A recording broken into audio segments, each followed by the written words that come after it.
welcomes all. Thanks for stopping by, answering the call. Ups and downs are normal for some of us. Many days I beg to get off this life bus. Neon lights flicker, no shadow on the wall. Dreams on the ceiling, we run and then we fall. Sharing stories over paper cups. Wheels keep turning, but never enough. Life's a ride on a rickety old track, holding on tight, never looking back. In the rubber and modern room, we confide, loud cry love in this crazy ride. Good afternoon, everybody. We're starting a little bit early today in the testimony in the continuation of resentencing for the Xbox murder trial. We are a little bit early. Hi, Hannah. Nice to see you. Welcome in. We're definitely a little bit early. Rubber will join us as soon as humanly possible. She is out running some real life errands and yeah. Oh, hi. Hi again. All right, we're going to get started. So far today, they are still live because it is only 4:15 Central, so they may be live for quite a long day today, since it's a Monday, and since they're already 8 hours. Let me take that back. A little bit over 6 hours in to the day today. We wanted to make sure that we came on and a little bit early and gave everybody a chance to hear. So let's get started. Balance, stability, mobility, physical control. The front portion of the brain, which we refer to as the cerebral cortex and frontal lobe, is the area where there is control over emotions, over thought, over judgment, the ability to process information and react to that. Throughout both sides, the left and right hemisphere of the brain, there is a series of chemicals, and we refer to those as neurotransmitters. We all depend on those to be produced, to be sensitive, and to be processed that help to signal from one area of the brain to the next. So we depend on those to naturally produce, but when we take medications, many times a medication may change one or multiples. There's probably about 15 or 20 major neurotransmitters, norepinephrine, GABA, dopamine, norepinephrine, that are responsible for signaling from one nerve to the next, like a chain-like sequence. So some medications can reduce the amount of a neurotransmitter. Some may increase the effect. Some may change the sensitivity at a receptor in a part of the brain. So when we look at a medication, we have to understand why we selected it. Is it appropriate to treat a particular condition? How to monitor the effect of that to see that we're getting that effect, but also to realize that we have to understand where in the brain we may be causing interruption or problems in the natural or normal processing of neurotransmission. We often refer to when we see problems, and again, I can give you examples of blood pressure medication or anti-inflammatory over-the-counter or antihistamine, that you would say, well, that's not a psychiatric medication. But I can tell you very distinctly how and where in the brain that as an adverse side effect, they may produce psychological complications or side effects. So understanding when there's one drug and looking at that in a patient, understanding when there's multiple drugs, understanding what's actually being treated, that it is a much larger decision and process of evaluating safety and looking for neurotoxicity. Sometimes the neurotoxicity can be temporary while the drug is circulating. With repeated exposure, some of those neurotoxicities may in fact become permanent challenges or damages to the brain biology. And sir, did you become familiar with Mr. Victorino being exposed to substance abuse within the home during his adolescent period? I did. So in the early childhood years, there's evidence or discussions of seeing parents and others using substances, which sets a very bad precedent in childhood development for developing coping skills, for understanding the risks of risk-taking behavior, and seeing that as a potential or an embracing of substances. And you could say alcohol, but you can look at other substances that are recreationally used as well, as somehow being an option or a treatment path. And in many cases, many patients with mental health symptoms and who are going through psychiatric conditions try not to depend on a medication from someone else and will try to self-treat. Very dangerous scenario. So the worse the clinical psychiatric situation and what they're choosing to ingest can create a very dangerous outcome. Sir, I want to move ahead to this particular slide here in the Long Island Jewish Medical Center. And this is, correct me if I'm wrong, this is an excerpt from the records that you reviewed here. It is. So as I looked through the record, I identified where there was references to what he was being treated with as a child with an attempt to control psychiatric symptoms. Can I stop you right there, sir? Yes, sir. Is it the case that every time that an adolescent child is admitted for a mental health issue, that there is the administration of some sort of drug to change that situation? No, sir. In fact, we try to refrain from that because of the potential for neurotoxicities, because of the concerns for the impact it may have on them right now while you're being assessed and interfering with the analysis of the patient, but also because there's a potential for childhood interruption and problems with childhood brain development. And this is an entire category of study that just tracks the risk for infants, young adults, and the human brain is not fully formed until it's in the 20s. It's not solidified in its function and activity. So we're very judicious on what we give to kids. Now, there may be time you have to use something for a surgery, for a procedure.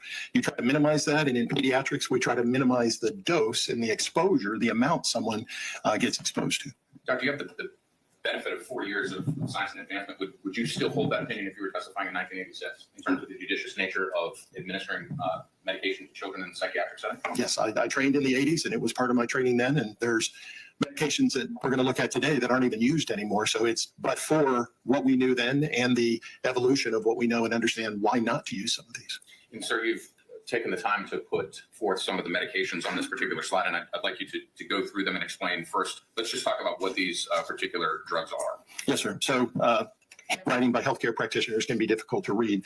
So in this note, it jumps to me because I see it. But for the benefit of the jury and the court, I've pulled through. These are the medications that you would find there. The lowercase first name is generic. The in parentheses with a registered trademark is brand. So as a practitioner, I can't think of one and not the other. I have to see them both. So we see diphenhydramine or Benadryl. You may look at that and say, well, that's an over-the-counter medication. And we give that to children. That must be safe. In context, it is not safe when given with the other medications on the list. So we try not to and avoid, even if a patient's going to go for a procedure, to get an antihistamine in combination with an anesthetic agent because of the potential for enhanced brain damage or neurotoxicity that can occur. And that's in fact what the second medication is. Amobarbital is a barbiturate that's used as a surgical sedative. There comes some additional analysis with this. As I mentioned to you earlier, that when we see a more intense medication used for an intense psychiatric symptom, the goal is to minimize and to shorten the duration. What appears to be happening in this record, based on reading the context, is that there were behavioral problems, and he was basically given a sedative to not be a problem. We don't do that. We don't blunt and we don't shut someone down while trying to analyze. The other thing that comes apparent in the record is it wasn't given as a dose in a dangerous moment. It was repeatedly given. So remember I said earlier, there's that danger when there's repeated exposure. So now we have amobarbital, then we have acetaminophen, and the last one is yet another concern, a medication that the FDA has taken off the market. It's called chloral hydrate or NUCPEC. It is also a sedative agent. So in this case, you've got a child being given repeatedly amobarbital and chloral hydrate and with a antihistamine simultaneous. And if you say, well, why is the antihistamine an issue? It's because it also affects serotonin receptors in the brain. You think of it to reduce sniffles or itching. It does do those things, but it's also affecting serotonin receptors in the brain at the same time. So, and I'll advance to the next slide because the Jewish Medical Center records are not the only records of the administration of these particular substances. Is that the case? That is correct. I saw a recurrent pattern of what I would refer to would be inappropriate or dangerous use of medications in a pediatric patient. And similarly, we have reference to that right here. We do. We have the amobarbital. We also see imipramine or tofranil. That is a older style antidepressant. Same thing. It has the ability to affect various receptors in the brain and simultaneously, and given in repetition, causes neurotoxicity. These are well published, well established training areas that we train practitioners to avoid doing. And I have seen throughout my career patients who have been the recipient of these medications and had complications. And sir, had you been consulted back in 1986 for a recommended prescription regimen for Mr. Victorino back in 1986, considering the state of practice then, would you have administered these drugs to that young man? No, and certainly not in the fashion or manner that they were used in Mr. Victorino. We just heard Dr. Danzinger in a very kind of in passing comment. I think he commented on amobarbital. Were you paying attention to that portion of his testimony? Very closely. And could you expound? I don't think there's a disagreement there, but I just want to give you the opportunity to explain that a little bit. Sure, and subtly, I think I've actually already addressed it. Amobarbital would be a rare choice of a sedative or anesthetic agent for maybe a major procedure. It would be used once in preparation for the procedure and not something given in repetition. So could you see it used in a child? You could. Certainly not in this fashion where it's being given over and over. And nor would you even look to this as an appropriate measure to control what was perceived as his diagnosis at that time, which would be schizophrenia or bipolar or the extreme behavioral. This would have been literally something to blunt and just behavior control, and we don't do that. In other words, these dulled the behavior and didn't address the underlying causes. At an extreme. And you're familiar with the reference in the totality of these childhood records recommending future treatment. Is that the case? Correct. And based on the severity of seeing the types of symptoms, the types of outcomes, the suicidal ideations and the emotional issues, I too would think that ongoing treatment would be appropriate, but ongoing appropriate treatment. Mm-hmm. And sir, I believe this is a bit of a culmination of how the administration of those drugs that you just discussed would affect the developing mind. Is that the case? Correct. Can you use this slide to kind of bring home the point that we just talked about? Yes. So in a child where you're having behavioral and emotional control issues, there are other medications and things that would be appropriate, pharmacologically appropriate. The problem with the combining of these and giving them in repetition is one of the things that you would see is something we call paradoxical agitation. That's a mouthful. What that means is we're giving it to control the behavior and we're actually inducing a worsening of the original behavior. All of the antidepressants as a category have that concern with adolescents because you may give it to treat depression and you may get an agitation or an exaggeration of the depression before you get a therapeutic positive result. The other issue is emotional blunting, which could interfere with actually trying to identify and treat and counsel on the core issues, could generate risk dependence. So where these drugs are working and having their neurotoxicities are in fact a tee-up or a setup for later addiction potential. So you're changing the receptors like GABA receptors and dopamine receptors, where when someone maybe gets older, starts to use recreational substances, they now have a greater predisposition, not genetically, but pharmacologically, what's in neurotoxicity and what's happened to them based on previous treatment. And then the other is cognitive impairment, where you decrease an individual's, I'm not saying their IQ score, but I'm saying you decrease their judgment, you decrease their ability to control their behaviors, to conform. So all those have ramifications and are why we treat pediatrics and pediatric pharmacology with a high degree of respect because of the potential benefit, but potential harm. So in other words, the chemical composition of the brain can be affected by the administration of these drugs. Is that fair? Most definitely. And it's far beyond just these. But these are clinically apparent, documented in clinical trials, and have longstanding concerns. In assuming a scenario where you have the diagnosis of significant mental health illness at age 8 and the administration of the drugs that we just discussed, would that in and of itself create the risk of long-term behavioral effects in the human being, notwithstanding anything else? It most definitely does. And if you combine that with just exposure to substance abuse or physical and sexual abuse within the home, would that have a exacerbating consequence? The answer is yes on many levels. One is if you're not dealing with the early trauma, if you're not dealing with how to develop proper coping skills, if you're not dealing with getting an individual who's engaged in quality healthcare, and you're self-treating with other substances, it's a compounded effect and sort of a vicious cycle. Sure. And I think that transitions to the term neurotransmitter storm. Are you familiar with that phrase? Yes, sir. And we prepared a slide to discuss that in more detail. Yes. So can you explain to the jury how does that particular term play into the issues with Mr. Victorino? Yes. So earlier I mentioned that we all depend on neurotransmitters, these various chemicals to function, for our brains to function properly, our thought, our emotions, our control of behaviors, and organ function as well. Not simply psychiatric, but even organ function. Neurotransmitter storm, and I use this as an analogy. We've all probably seen the moment where you walk up to a calm lake, you pick up a stone and you skip it across the water, or you try, in my case. In that case, what you end up seeing is a ripple. And a very distinct pattern. And that ripple occurs and it gets slower and it goes back to eventually a resting state. When we use a medication, when we administer a medication once, most definitely when it's given repeatedly, what we're doing is we're changing the brain's sense, like a feedback mechanism, a sense of saying, well, here's how I need to produce this particular neurotransmitter, or I'm not getting the desired effect now because of the drug, so I need to adjust the sensitivity. It creates that ripple. It takes 2 to 3 months in the brain. So when you look at an individual who we've made significant psychiatric medication changes, or if you look at somebody who's in rehab for a substance use disorder, they're not fine the next week. It takes 2 to 3 months for the brain in a controlled, the substance is in, or the substance is no longer there. It takes 2 to 3 months for the brain and the neurotransmitters for that ripple to subside. I call it re-equilibrate. You have to get back to their normal balance. So that's what we refer to as neurotransmitter storm, is that 2 to 3 month period that giving a substance that affects neurotransmitters in various areas of the brain takes the brain and the body to adjust to. During your interview with Mr. Victorino, did he self-endorse using cocaine and alcohol around the time of the offense?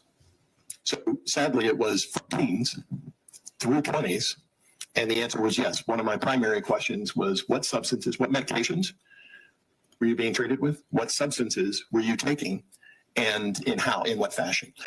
And yes, his 2 substances of choice for self-medicating at that time were the cocaine and the alcohol. And we heard a little bit, and I moved back the slide here, we heard a little bit from Dr. Denzinger with regard to the dangerous combination of cocaine and alcohol. And I'd like to kind of pose the question to you in this way. Is there a relationship between the abuse of those 2 substances that exists in changing behavior beyond just when a person is receiving the intoxicating effects of those 2 substances? Yes, so this is a key pharmacology principle and tox principle, is many of us think that when I put a substance into my system, how long does it take to have its effect, its onset of action? How long is its duration of action? When will it wear off? When will that effect be gone? Positive or illicit, either way. The problem with chronic substance use is that with repetition, the brain neurobiology is changing as well. So in chronic substance use, if an individual is electing to use a substance daily, then we're back to that same principle of the neurotransmitter storm. And the individual doesn't even have to have, they could have used yesterday. And you go, well, I want to know how much they took in 3 hours before or 6 hours before an event. If it's chronic substance use disorder, what drives many of these patients into rehab is the development of psychiatric symptoms, paranoia, agitation, anxiety, schizophrenia, psychotic episodes, hallucinations, gaps in memory. It's these other effects. And again, can't confuse. Intoxication is in the moment you take something and the magnitude of the effect that you're having. With chronic substance use disorder, it's no longer just dependent upon how much the person ingested or took. It's something that may last or be an overlay for days or weeks at a time. So the jury's received some readback testimony regarding observations of Mr. Victorino experiencing an observable change in behavior, being more agitated and more excitable. Would that be consistent with the ingestion of cocaine and alcohol? It could. It could also be from the chronic substance use and being introduced with a new aggravator or an enhanced aggravator, some emotional stress. And sir, would the circumstance you just described with respect to the chronic abuse of cocaine and alcohol have a detrimental effect on behavior, even without the pre-existing mental health illness and adolescent substance abuse exposure? Most definitely. And sadly, not having everyone, a layperson having the benefit of pharmacology training, alcohol in and of itself, and we know it's human performance effects, the higher the concentration goes in the moment, you can have a very detrimental effect on your thought process and judgment. Cocaine, very different. Alcohol is a central nervous system depressant. Cocaine is a central nervous system stimulant. The problem is that as both of those are circulating in the bloodstream simultaneously, there's yet a third chemical created distinct from the other 2, and it's called cocaethylene. So when the 2 are given together, cocaethylene is actually worse than the 2 alone. So you get a compounded or amplified, and it is associated with mental instability, violence, confusion. So when you hear about somebody who has a violent outburst, if we see cocaine and alcohol together in the system and say the cocaethylene, it is a very expected adverse side effect. And that would certainly be exacerbated in a person that suffers from long-term mental health issues. It would be even worse. That would be worse than a mental health crockpot. Sorry. And sir, did you come to some conclusions about the cumulative effect of everything that we've discussed in terms of adolescent mental illness diagnosis, substance abuse over time? What cumulative effect did that have on Mr. Victorino's brain? So I really saw 3 pillars, just as if this was a patient consult, 3 pillars of concern. The first was the severity of his psychiatric issues as a child, the inappropriate use of what I'll refer to as high-intensity substances in a manner that we would not use them, so the potential for neurotoxicities, the substance use disorder documented over time, and the chronic addiction that appeared present, and then also the impaired mental health and violence that appeared obvious from the record. Thank you very much, Doctor. I have no further questions. Actually, can I have 1 second?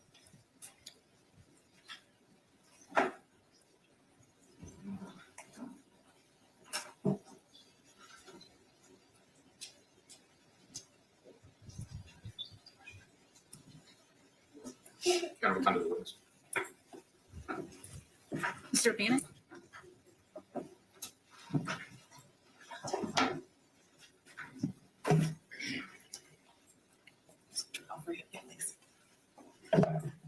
Morning. Good morning. Sir, you are not a psychologist, right? That is correct. You're not a neuropsychologist, right? That is correct. You're not a psychiatrist like the previous doctor we heard from. That is correct. You're not a MD, right? That is correct. When were you retained on this case? Early March of 2023. 2023. So you weren't involved back in 2004, 5, 6. That is correct. What's your hourly rate that you charge? Similar to our clinic rate is 400 per hour. And how many hours ballpark do you think you worked on this case? Probably 25 over the years. Charge any more for live testimony or still the $400? Flat rate. Were you provided any prior testimony from this case? Some early court transcripts. Did that include Mr. Victorino's trial testimony? I don't recall if it included that.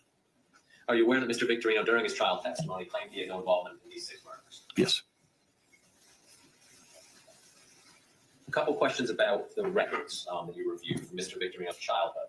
You said that the drugs, if they were given in repetition, they could cause damage. You don't know if they were given in repetition beyond those records, right?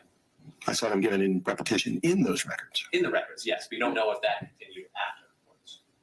Well, that represented a period of time. So as he's 10, as he's 12, no, I don't. But that would be irrelevant to repetition. Okay, so you saw the 6-week repetition or so that was in the records. Very significantly. And you also said that it could cause brain damage, but you don't know it caused brain damage, right? That's correct. And a lot of your testimony was that these things could cause. You don't know. You're speculating based upon your knowledge of the substances, right? Correct. And that's how it happens in clinical practice. We don't have a tissue test that we can run to show that. And there were already some of these behavioral issues. There already were behavioral issues prior to the administration of these substances over this 6-week period, right? Very severe. That wouldn't make the way they were used appropriate. Now you would agree. Now let me go back. You met with Mr. Victorino twice in 2022, right? Correct. The first time was to get a history of his issues with drugs and alcohol. Correct. And that's when pretty much all that was self-reported, right? Yes, just like in a clinical situation. And in that second meeting, you asked Mr. Victorino about the use of drugs and alcohol on the day of the incident. That is correct. And that's when he reported that he was using heavily to you, right? Correct. And had been for some period. And he described experiencing blackouts, confusion, and paranoia, right? That is correct.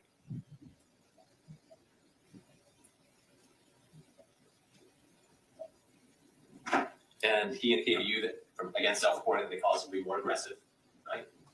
Yes, and he had multiple episodes in his life and engagement with law enforcement, including violence. And he described alcohol and cocaine. Yes, yes. And obviously, you said those 2 substances alone, those can obviously cause some issues, right? That would be very bad administration in an individual with his conditions. But then combining them, significantly worse, right? That is correct. And are you aware that Mr. Victorino never reported cocaine use back in 2006 when he was interviewed by a defense expert, who I think you're supporting for his testimony to that? I heard that statement by Dr. Danziger. I don't know if he disclosed it to someone else. Okay, did you know that until you sat in the courtroom today that he had never previously reported cocaine to Dr. Danziger? To Dr. Danziger, today was the first, but I don't know if he did or did not report to other people over time. Now, in your second meeting with him, you went through his memory of the events on August 5th and 6th, right? His attempt to recall. Okay, his attempt to recall. Let me ask you about what you recalled and what he spoke to you about. He described to you being at a restaurant, right? Correct, with some friends, people that he knew. And he described being in Flacco's or Francisco Roman's room, right? Correct. And this is at the house on Telford? I'm not familiar with the address, but the location of the incident. Okay, thank you. He said that he didn't recall who struck who first between him and Flacco. Do you remember that? I do. And then he described, and I think you said in your deposition, how to describe it as a snapshot, his images of that night. That's correct, which is very consistent with what we refer to as blackouts, whether it's alcohol or other substances. You may not have a fluid memory where you can recall the whole sequence. I'll recall the discussion you and I are having, but if it's a blackout, I may recall seeing you get to the podium, a particular moment you ask a question, and then as I'm leading, so there's not a fluidity to that. And these blackouts that he was heavily using over those days leading up to the murder, as reported to you, would you expect his memory to be similar, have similar blackouts, describing other things leading up to the crime? Well, an individual can try to piecemeal or reassemble from something. They can try to interpret what they saw. There's also something called confabulation, where they've read a record, they've been told something that somebody else said, this is what happened, and they've incorporated it into a recall. So there's any of those three scenarios can happen. Okay, but if he's using heavily and he's having issues with having these blackouts during the incident and kind of the picture of Polaroid shot memory, you'd expect it to be the same in the days leading up to the crime if he was doing the same thing, using alcohol and cocaine. No, I would say to the best that they could try to piecemeal the answer when I'm asking, they may not have each moment reassembled well from the date of the original incident. So you'd expect his memory to be working differently based upon his substance abuse at the time of the crime versus incidents before the crime? That's what I'm trying to name. Yes, sir, that can happen. So it may also be that there were 10 very significant snapshot moments that someone's recalling after an event. And then over time in trying to tell someone their story, to give someone an impression or interpretation of what happened, they may not recall each of those at that moment. Do you remember him telling you about an image of the central area of the house? At this juncture, I don't. Okay. Do you remember him telling you about an image of being back in the car? Yes. Do you remember him? Well, let me strike that question ahead of myself. I want to ask you about some other things. Did he ever mention the name Erin Belanger when you were calling the incident? I don't recall the name. And the purpose of this second interview was specifically to talk to him about his use of substances and the incident that day, right? More well, combination, but mostly to try to recall the amounts and when he was using. Like, was it all day? Was it just at a particular time during the day? Whether it was over multiple days prior. And I did ask questions about the incident, but there was limited recall. And he never mentioned kicking in the door to you, did he? I don't recall kicking in. I also don't think he was the first one in the door. He never mentioned any type of motive to you, right? I think it was to get his things back.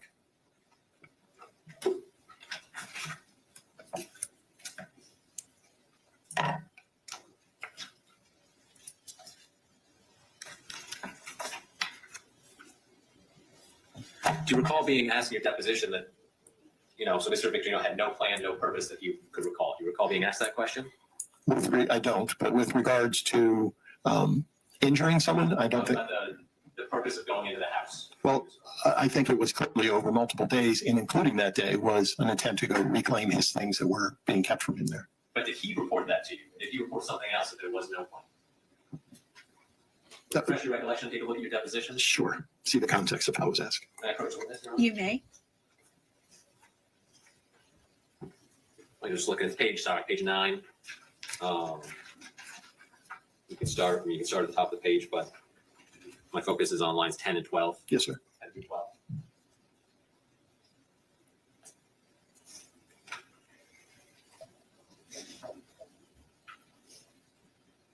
Yes, Does that refresh your recollection? it does. But it's the same way I was answering the question a minute ago, that it is clear from multiple records that their intent was to go get his things.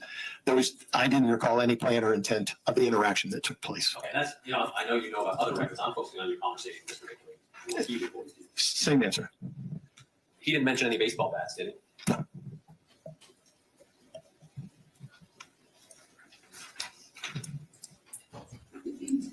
He didn't describe you looking through the whole house for drugs, did he? Well, he went looking for his things, whether it was drugs was the primary, I don't know. He didn't tell you about bats being placed back in the vehicle, did he? I don't recall that. I don't think he was driving, so We just said he didn't mention bats at all, so correct. he didn't mention bats being put back into the car either. That's what I just said. No, I don't recall that. He didn't tell you about driving back to a friend's house afterwards? I don't recall that. He didn't tell you about seeing the other 4 dead bodies when he came out of the bedroom, right? I don't recall that. He didn't tell you that he observed Ms. Belanger and Mr. Roman in bed together when he entered the bed. No, sir. Of course, you said before you didn't mention Ms. Belanger or Erin Belanger at all. I don't recall those names.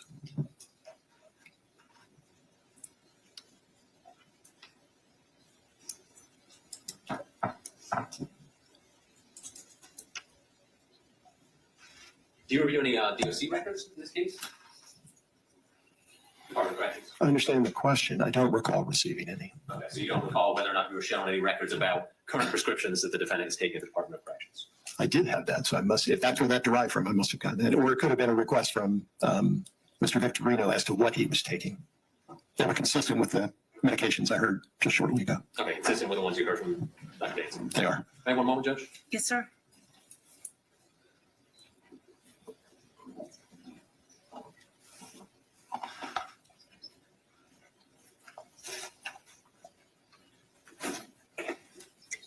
Thank you, sir. I have no further questions. Thank you.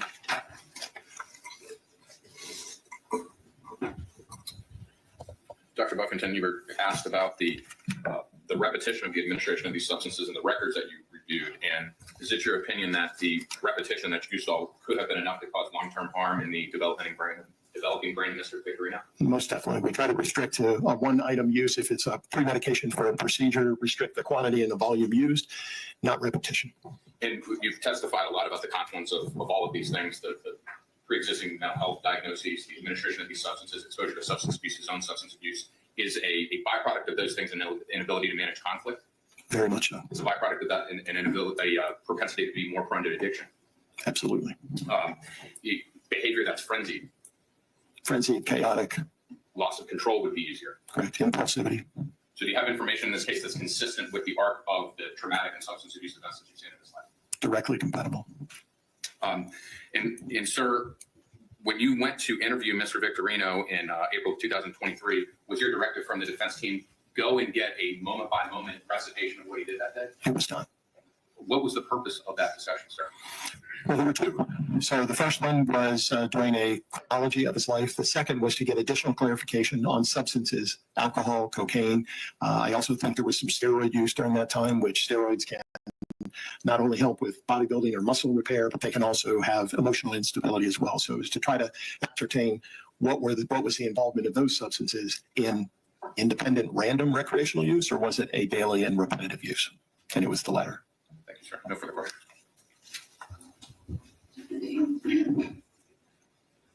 The steroid use, did that information also come from Mr. Victorino? It did. Did he report when that was? It was in the month prior, is what I recall, but not a specific date. The month prior? And just like, I know you were here for Dr. Danzig's testimony, just like his work in this case, your job isn't to question the credibility of the information that's being given to you, right? Correct. I can't go back and, in that circumstance, go back and find out where it was purchased, where it was acquired, how many milligrams were administered. Especially when someone's self-reporting for 20 years. Well, correct. Even if it's a patient in an exam room from something in the last 30 days, it's in the same caliber. I'm factoring that information into my analysis. Okay, I have no further questions. Hold on. Oh, sure.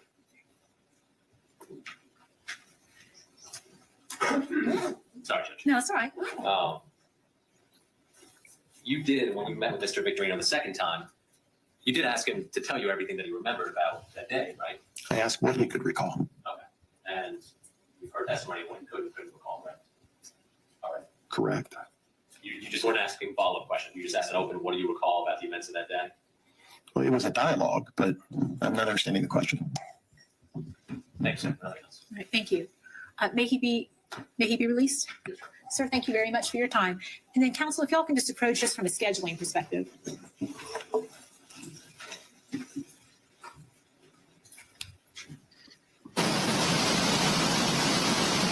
She's thinking about lunch. It's the first witness of the day, and she's thinking about lunch.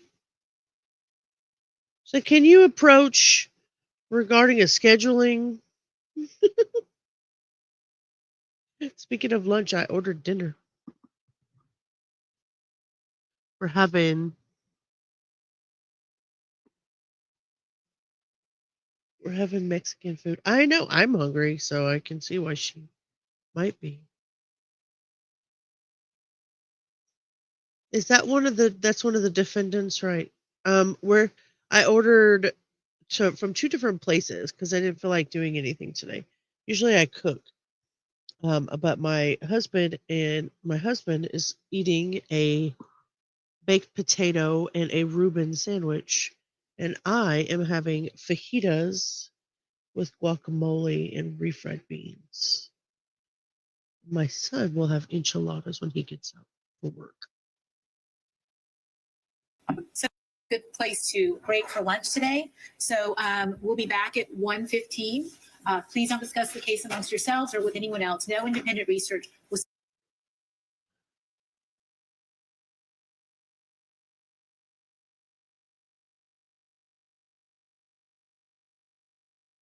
They had a long lunch. He orders sour cream chicken enchiladas. Or no, I'm sorry. Beef enchiladas with sour cream sauce is what he orders. Not green enchiladas like Lori Vallow.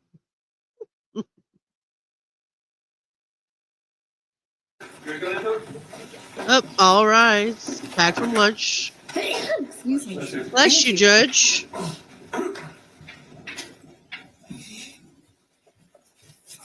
Judge allergic to the BS.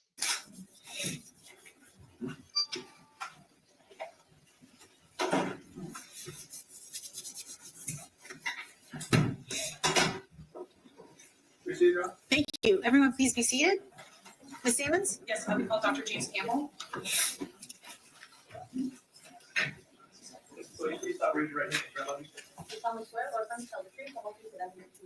I do.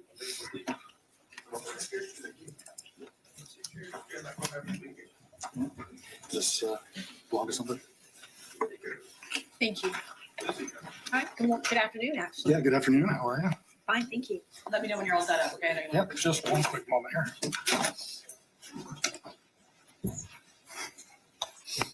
All right, I'm ready when you are. ready to go? All right. Can you state your full name for the record and spell your last name? Yeah, my name is Dr. James Campbell. That's Campbell, just like the soup. And Dr. Campbell, what is your profession? I'm a clinical psychologist licensed here in the state of Florida. And can you just give us a little bit of a rundown of your education and your experience? Certainly. Well, so I have a bachelor's degree from Colgate University, which is in upstate New York. I did some post-baccalaureate work at Wayne State University, which is in Detroit, Michigan. And then I have a master's and a doctorate in clinical psychology from Nova Southeastern University, which is, well, it's near Fort Lauderdale, let's say.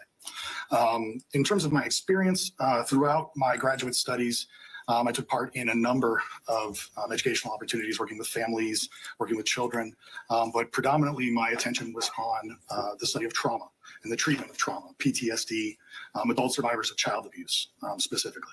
I worked under the tutelage of a gentleman named Dr. Stephen Gold, who has written several books and is a pretty well-known name in the world of trauma and adult survivors of child abuse. Ran his clinic at Nova Southeastern University, did a rotation at the Miami Veterans Hospital, working with PTSD sufferers from the Vietnam War. I then returned back to Nova to do a year-long intensive internship in trauma, and then went out on my own after graduation, did a postdoctoral residency with Dr. Gold in his practice, which is in Plantation, Florida. It's just west of Fort Lauderdale. When that was completed in December of 2013, I sat for my licensure exam, passed, became licensed and started my own practice in Plantation as well. And I have been working, treating people with PTSD since about, I think it was like January 10th of 2014. In the summer of 2015, Dr. Gold approached me and asked me if I'd be interested in getting involved in forensic psychology. And to be quite honest, I said no. Because sitting up here and arguing with people sounded like a horrible way to make a living. But he was persistent and kind of kept pushing, and so eventually I gave in. My first case was that summer in Marion County over in Ocala. And I've been working in both forensic and clinical psychology since. And at least as of right now, what percentage is clinical of your practice and what percentage is forensic? Right at this moment, I would say it's about 60% forensic and about 40% clinical. Okay. I try to keep it as close to 50-50 as I can, but it ebbs and flows, of course, when cases come up and things like that. Exactly. And why do you find it important to continue your clinical practice now that you? I feel like it keeps me grounded, keeps, right down in the trenches, treating people, dealing with people who are suffering from these things every day. Forensic psychology is very much about going in and meeting someone and evaluating them and then walking away. Whereas clinical psychology and people coming to my office and me seeing them every week and helping them through and to process through and to work through their problems, I feel like it really just keeps me grounded, keeps me more in touch with what's actually going on and the symptoms they're actually feeling. I feel like it makes me a better psychologist. And so basically, in forensic, you don't treat them. You just get their story and you get their background and you give opinions. Correct. And I'm very careful to kind of stay in my lane. I go in there, I do an evaluation, I assess for trauma, I assess for, related kind of symptoms and side effects that come from, or that we commonly see from people who grew up in neglectful or dysfunctional homes. And that's basically it. I try very hard not to be a detective or an investigator or to kind of do things that are outside of my area of expertise. Exactly. So when were you hired to evaluate and to review Troy Victorino's case? I don't recall exactly, but it was in the fall of 2021 sometime. Okay. And what materials have you been provided to review? And I know that you did not review them before you visited him for the first time, and we'll get into that in a minute. But what has he provided to you? I had his school records. I had the record of appeal, volumes 44, 46, 47, 51, and 34. I had medical records, specifically from Schneider's Children's Hospital at Long Island Jewish Hospital, and also from Elmhurst Hospital in New Jersey. I had a report from only McClarty, MA. I had documents from the New York Department of Social Services. I had a DC-14 from the Florida Department of Corrections. And then more recently, I had a copy of my own deposition. Okay. And as far as how many times you met with him since the 2021 hire date, can you go over the dates and how long approximately you spent with him? Yes, well, the amount of time that I spent with him is dictated by the setting he was in. Yes. So I met with him on October 27th of 2021 for 2 hours that morning and then for 2 hours that afternoon. I then met with him on June 30th of 22, again for 2 hours. After that point, he was transferred from the DOC to the Volusia County Jail. And I saw him on April 7th of 2023 for a little over 2 hours, about 2 hours and 15 minutes. Okay. And that was the last time you've seen him? That was. And you weren't requested to go back, is he in for any reason, correct? No, I have not been asked to do that. Okay. And when you went to go see him the first time, did you review all those records and the facts of his case and all of those things before you met him? No, on purpose. And I do this with all of my cases. I want to meet the person first. I don't want to go in there having read a whole bunch of records. From my perspective, psychologically speaking, records are someone's opinion that just happened to have been written down. And time has passed and I'm reading them and there can be information garnered from them, but I don't want other people's opinions of the person I'm going to evaluate. I want to go in there cold, so to speak, and evaluate him myself. I want to talk to him. I want to get to know him. I want to read him myself, use my experience to determine what I think about him. And then I review the records before I go back the subsequent time. Okay. So over the course of the many meetings you've had with Troy, did you go over with him specific instances of trauma that he remembered and recalled? Yeah, so typically what I do is I go and I try to work chronologically. Where were you born? Who was there when you were young? Who raised you? Who lived in the home? Things of that nature. Because I find that it's the best way organizationally not to miss anything. Certainly. So who was in the home when he was growing up? What he told me is that his father and his mother were together. They were in the home. He also had 1, 2, 3, 4, 5 siblings. Jason, Antonio, Maritza, Christopher, and Ricardo. And Ricardo, is that the youngest? That's my understanding, yes. Okay. Does he have any sort of deficiencies My- that are described? Yeah, my understanding is that he had cerebral palsy. I didn't get into more depth than that, but Mr. Victorino did discuss with me the fact that all the older siblings worked to kind of protect Ricardo and take care of him because of his intellectual disabilities. Okay. Now, how did Troy describe his father to you? He described his father as a very difficult man. He said that he never felt loved by his father, that everything was very black and white with his father. It was either this or that, do exactly what I say, no questions. Furthermore, because Troy was the oldest, his father put a lot of responsibility on his shoulders. He was responsible for taking care of his younger siblings, protecting his younger siblings. And that was something that Troy really took to heart. He specifically said to me that his father never once told him that he loved him. He only received one hug from his father, and it was while he was incarcerated when he was an older person, a young man, I guess we'll say. But essentially, the relationship that Troy had with his father was marked by Troy's intense desire to want to be accepted by his father. His father's, relentless, absolute denial of that acceptance and that love, and physical beatings and verbal and emotional abuse from his father towards Troy. And you reviewed records, of course. We've seen those records in the jury, and we'll see them later. You reviewed records that, would you say, were supportive of Troy's claims of physical abuse by his father? Yes, they corroborated physical abuse by his father, yes. Did he give you any specific examples of physical abuse by his father? Absolutely. Can you share with the jury a couple of very specific ones that Troy relayed to you? Absolutely. So first and foremost, his favorite way of giving a whooping or a beating was to use a thick leather belt, which is not all that uncommon, unfortunately, in these sorts of cases. But in this case, he used the metal end with the buckle, and he would hit him with the buckle. He also spoke about being beaten all over his body, including on his face with one of those orange heavy-duty outdoor extension cords. He talked about, all kinds of other physical abuse, pushing, shoving, punching. Told, one particular story that stands out in my head was his father came home, said that he never wanted to, that he didn't want to look at Troy anymore, didn't want to see him, something very just kind of mean and evil spirited. And he went to hit Troy, and Troy, knowing what was coming, turned to run away and ran right into a door jam, breaking up and kind of swelling up the side of his face. There was another incident when Troy was 7 years old. He talked about how his father pushed him and he fell backwards through a glass coffee table, shattering the table, and that he knew that when his mother got home that he was going to get blamed for that. So he proceeded to go out onto the balcony of their apartment and try to jump off. He wasn't sure if he was trying to escape or trying to kill himself or what. He just knew he didn't want to be there. When his mother returned, she did not beat him for breaking the coffee table, but she did beat him for going out on the balcony because the children were not allowed on the balcony for safety reasons. Did he indicate that he witnessed domestic violence between his parents? He never witnessed domestic violence. He witnessed a lot of arguing, a lot of screaming, a lot of yelling. What he said to me is that he kind of assumed that there had been some violence between them. His mother specifically said things like, "Don't put your hands on me," or "Don't put your hands on me again," things like that. But he never physically saw them be violent between each other. But they did fight openly amongst the children. They did fight and scream at each other openly in front of the children, yes. Did his father have any sort of addiction issues?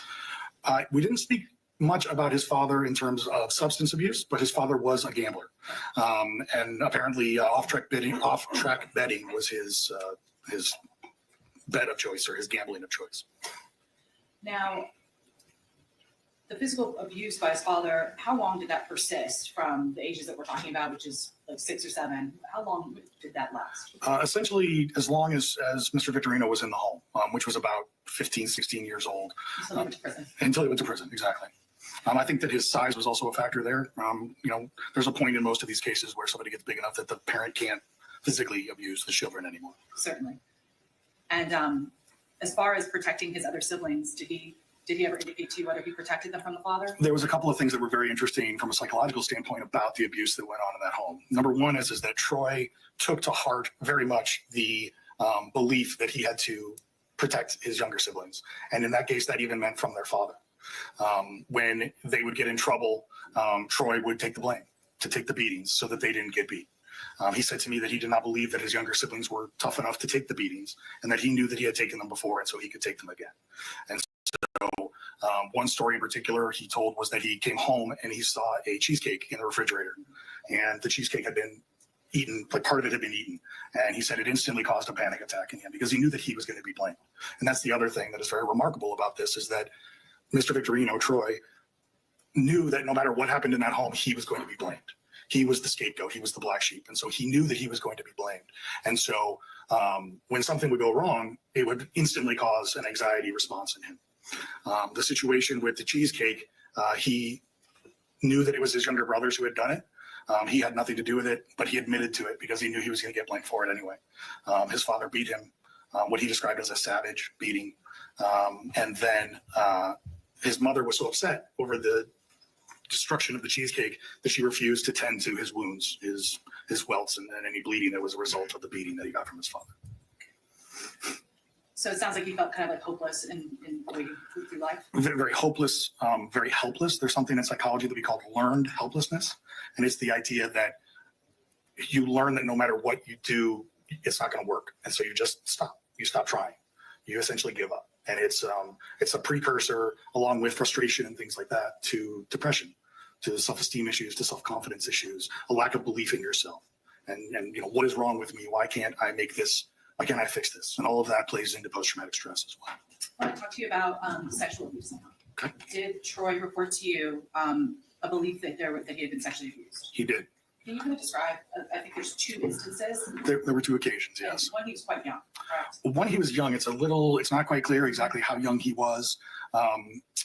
I believe when I spoke with Troy, he said he believed he was 4 or 5 years old. But there was a babysitter who came to the home. His parents were not home.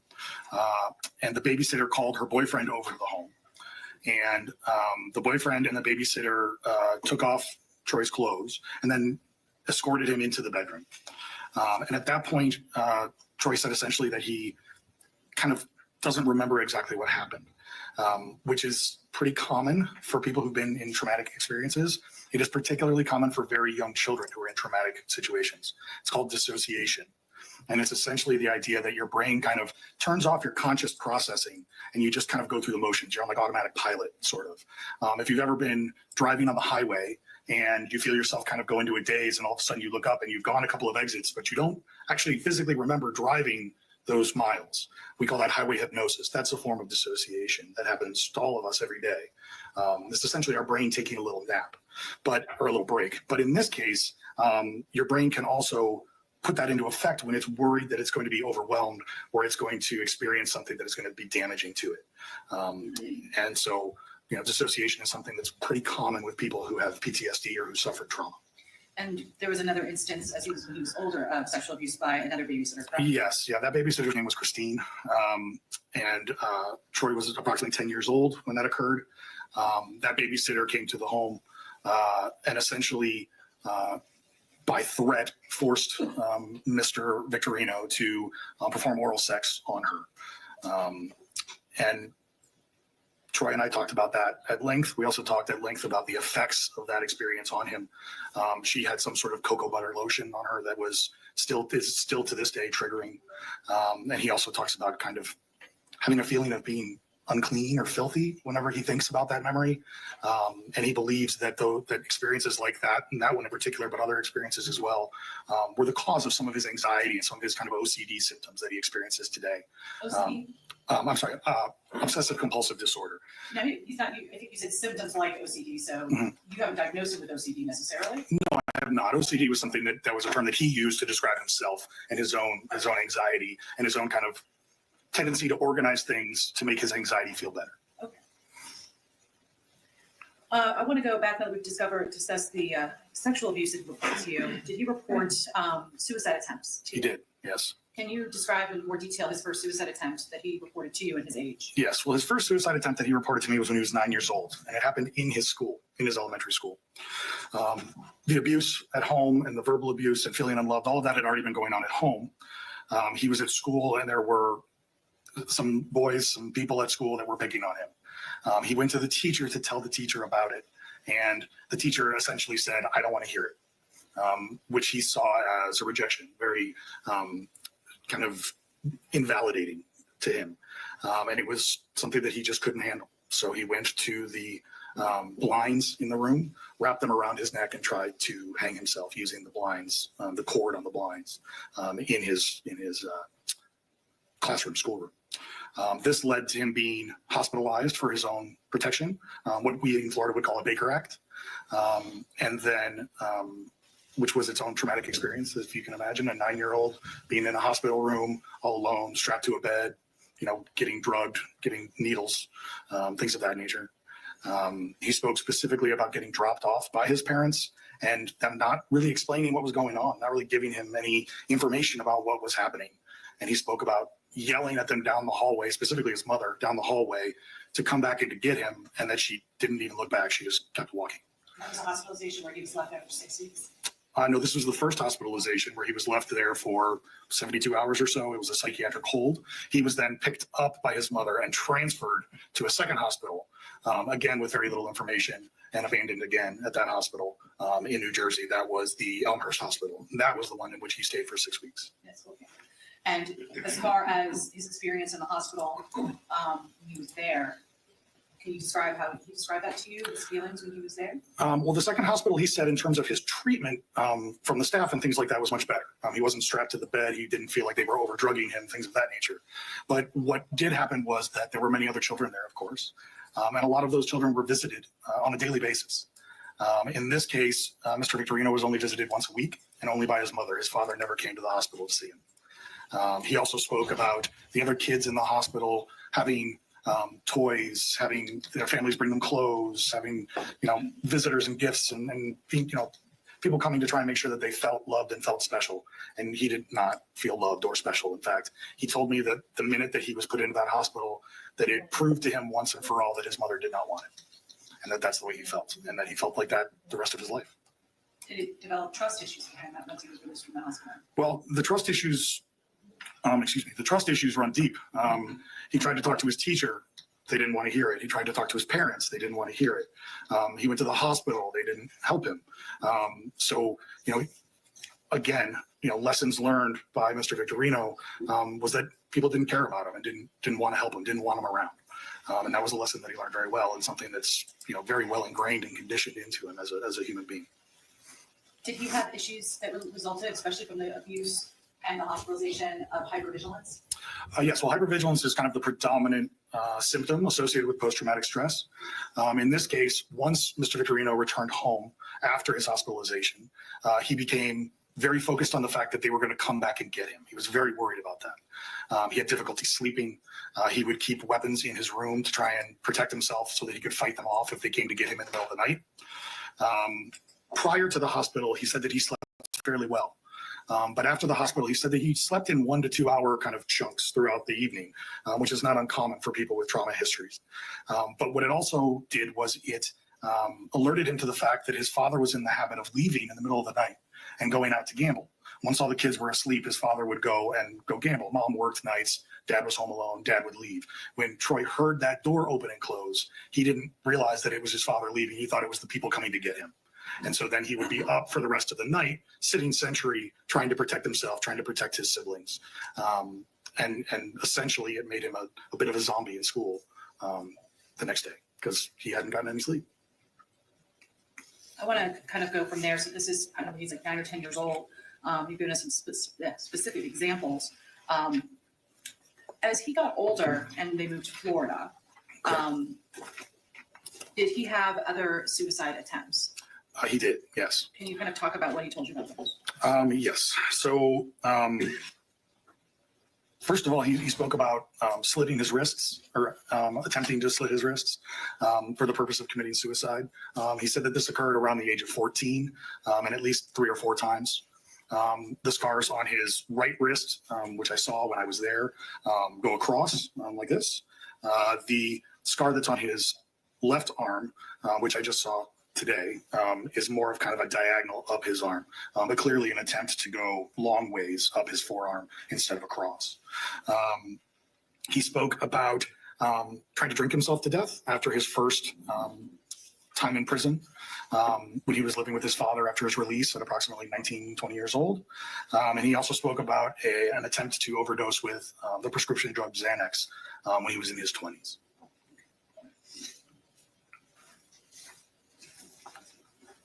Now, I think that he did have some kind of psychological treatment when he was in Florida here and there, but did it appear that he was getting everything that he likely needed considering his severity of his symptoms? No, well, and I think this is a good spot to fit this in.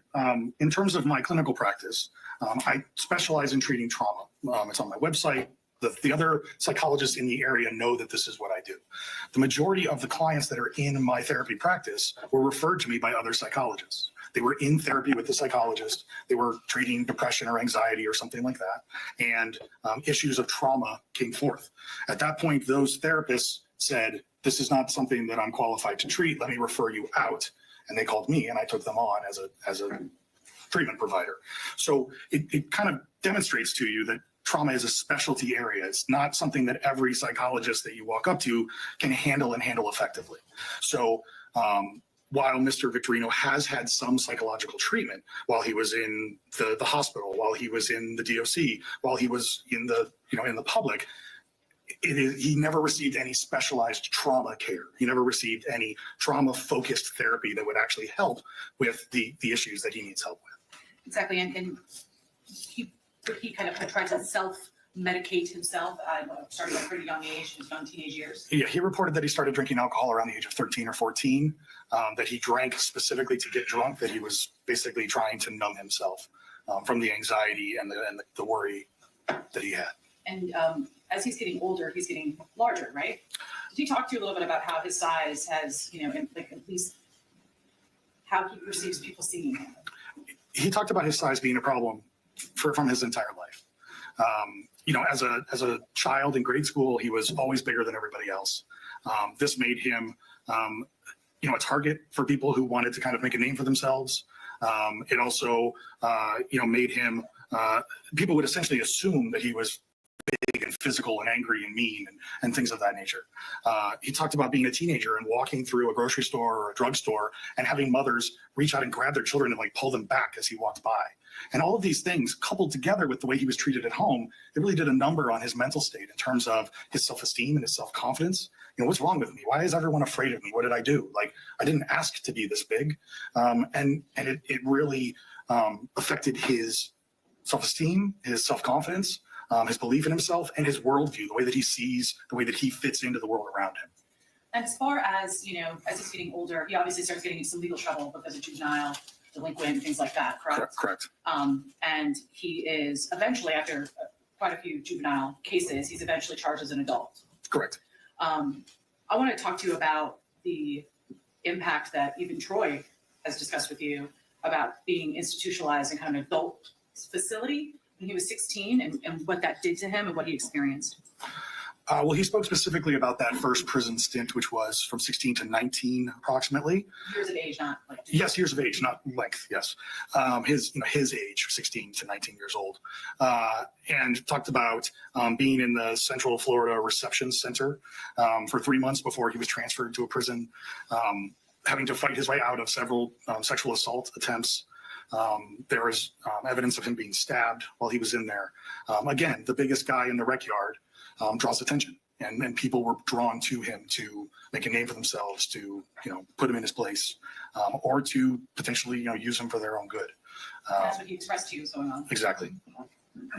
And he was 16 to 19 years old. How critical are these years for the development of a young man? Well, they're very important. We've believed for a long time and functioned for a long time like the juvenile brain and our brain is fully developed at the age of 18. We know now that that's not true. Okay, research shows that it actually is fully developed in an ideal setting around the age of 25. Okay, so what that says is that between 16, 19, 20, 21, those are very critical years for the juvenile brain to continue developing. And we know that from the age of 18 to the age of 25, there's a process that our brain and our body goes through called myelination. If anyone's ever heard of the myelin sheath, it's a coating on the outside of a neuron, like the coating on the outside of an electrical wire. And it keeps that neuron from connecting with other neurons that it's not supposed to. And it also makes the signal running down the neuron go faster. So it makes our brain more efficient and more effective. And that's not complete until the age of 25 in ideal settings, okay? And I keep saying in ideal settings because it's important to note here that research has shown that trauma specifically affects the development of the juvenile brain. The idea essentially being that when you go through traumatic experiences, it triggers your fight or flight response, right? Your survival mechanism, which we all have, right? And essentially your body allocates resources away from building your brain to your heart, your lungs, your muscles, the things that it believes you're going to need to stay alive, to survive, to fight, or to run. And so research has shown that going through traumatic experiences, what we call adverse childhood experiences or ACEs, that can further delay the development of the brain. And we don't know, it's hard to quantify exactly how much, 1 year, 2 years, 3 years, we don't really know. But the idea essentially is that someone who's been through a lot of trauma or a lot of adverse childhood experiences will be less mature and their brain will be less developed than their same age peers who have not been through those same experiences. So with him being institutionalized at 16 and abused pretty much throughout his entire life up until his institutionalization, right? Would you say that he was, perhaps like his development was a little bit arrested at that point? Absolutely. Maybe not arrested, but delayed, certainly. Right. I think it was still progressing, but it was delayed. It was behind schedule. So, just to put it out there, it's pretty clear that he was probably the oldest of the co-defendants in this case. That's correct. Does that surprise you? No, it does not surprise me that he's hanging out with younger people. And that's for two reasons. Number one is that people who feel unloved in their family of origin tend to seek other places of acceptance outside of the home. They still want to be loved. They still want to have a group of people that are like their family. And if their real family won't do that, then they go out and they try and find it and seek it. So that would be number one. Number two would be that if he is, 26, 27 at the time of the offense, where the co-defendants were younger, it's likely that, internally from an emotional maturity level and an intellectual development level, he was on their level. He was closer to their level in age mentally than he was chronologically. And did he actually have insight to that himself that he shared with you that he felt that way? He did. I do not think he had insight to that at the time, yeah. But he did share that with me as a 45-year-old man, yes. Looking back at these things. Exactly. Now, before we get into what was going on with him at the time, he went, I think, back and forth to prison a couple different times before this event, correct? Correct. Okay. He was on probation at the time that this occurred. That's my understanding, yes. Now, was he able to live with his family? Well, it kind of went back and forth. He was, at one point, he was forced to live with his father when he was released from prison the first time. There were other times where his family refused to kind of take him in, and then HRS or social services or whatever kind of had to step in and make the family take him. There were plenty of times, of course, where he didn't want to live with his family, and he sought other places to live, family, couch surfing, whatever he could do to kind of stay away from that home that was so invalidating and intensely violent towards him throughout his life. Was there a time that his father got sick? Yes, I believe he was 27 years old or so. How long, when that happened and when you had an interaction with him, how long before the murders did that happen? My understanding is that it was about a month before he was arrested for these crimes. What happened with that that Troy shared with you? Well, his father was having health problems, did not take care of himself. Among the problems was renal failure, some other things so I'm not exactly sure of. But his father was hospitalized, and Troy took time off of work. He went to the hospital every day. He shaved his father. He took care of him. He visited him. During that time, his father would not speak with him. His father accepted the help, but did not actually talk to him. When his father was discharged and sent home, Troy went the next day to visit him, at which point his father looked him in the face and said, "I don't want you to be here. You're the reason that I was sick." And then told his mother to take his keys away from him so he could no longer get into the family home. So basically, he was rejected by his family Consistently. consistently, and that was the last one that he That's shared. correct. That's correct. Now I want to talk to you about the incident itself, because you did talk to him about the murders. Yes. When you're asking about these specific events, what are you attempting to evaluate? I'm attempting to understand Mr. Victorino's mental state and if there is any connection to his history of trauma. One of the things that happens with people who suffer from PTSD, post-traumatic stress disorder, is that they can be what you call triggered. And that's something that we hear kind of in the news and in the press a little bit more, people being triggered. Essentially what being triggered is the idea that something happens that reminds you of a past trauma, a past event that's something you obviously don't want to think about or feel, and it causes an emotional response in you. It essentially causes you to feel as though you're in that situation again, even though you're not. And it can oftentimes affect people. It can raise their anxiety level. It can raise their level of anger. It can cause them to dissociate, which we discussed a little earlier. And it can certainly cause them to have an emotional reaction that may not be appropriate in the moment, because their brain and their body are not actually reacting to that moment. They're reacting to the moment that was triggered inside of them. So that's essentially what I'm looking for. As I said before, I'm very, very clear that I am not an investigator. I am not a detective. I am not trained to be. So when I go into a situation like that, I'm not looking to uncover new facts or to corroborate facts or anything like that. I'm looking more for state of mind than for actual, physical movements. Certainly. So you're not in the business of confronting people you're evaluating with evidence from a trial that you were never present for. No, I've never done that. That wouldn't be a normal practice for a psychologist. No, that would not be something that I would recommend a psychologist do if they're hoping to get honest information out of the person. The idea essentially as a psychologist is that you want to build trust. You want the person to trust you and to tell you what they're really believing and what they really feel, so that you have the most important information.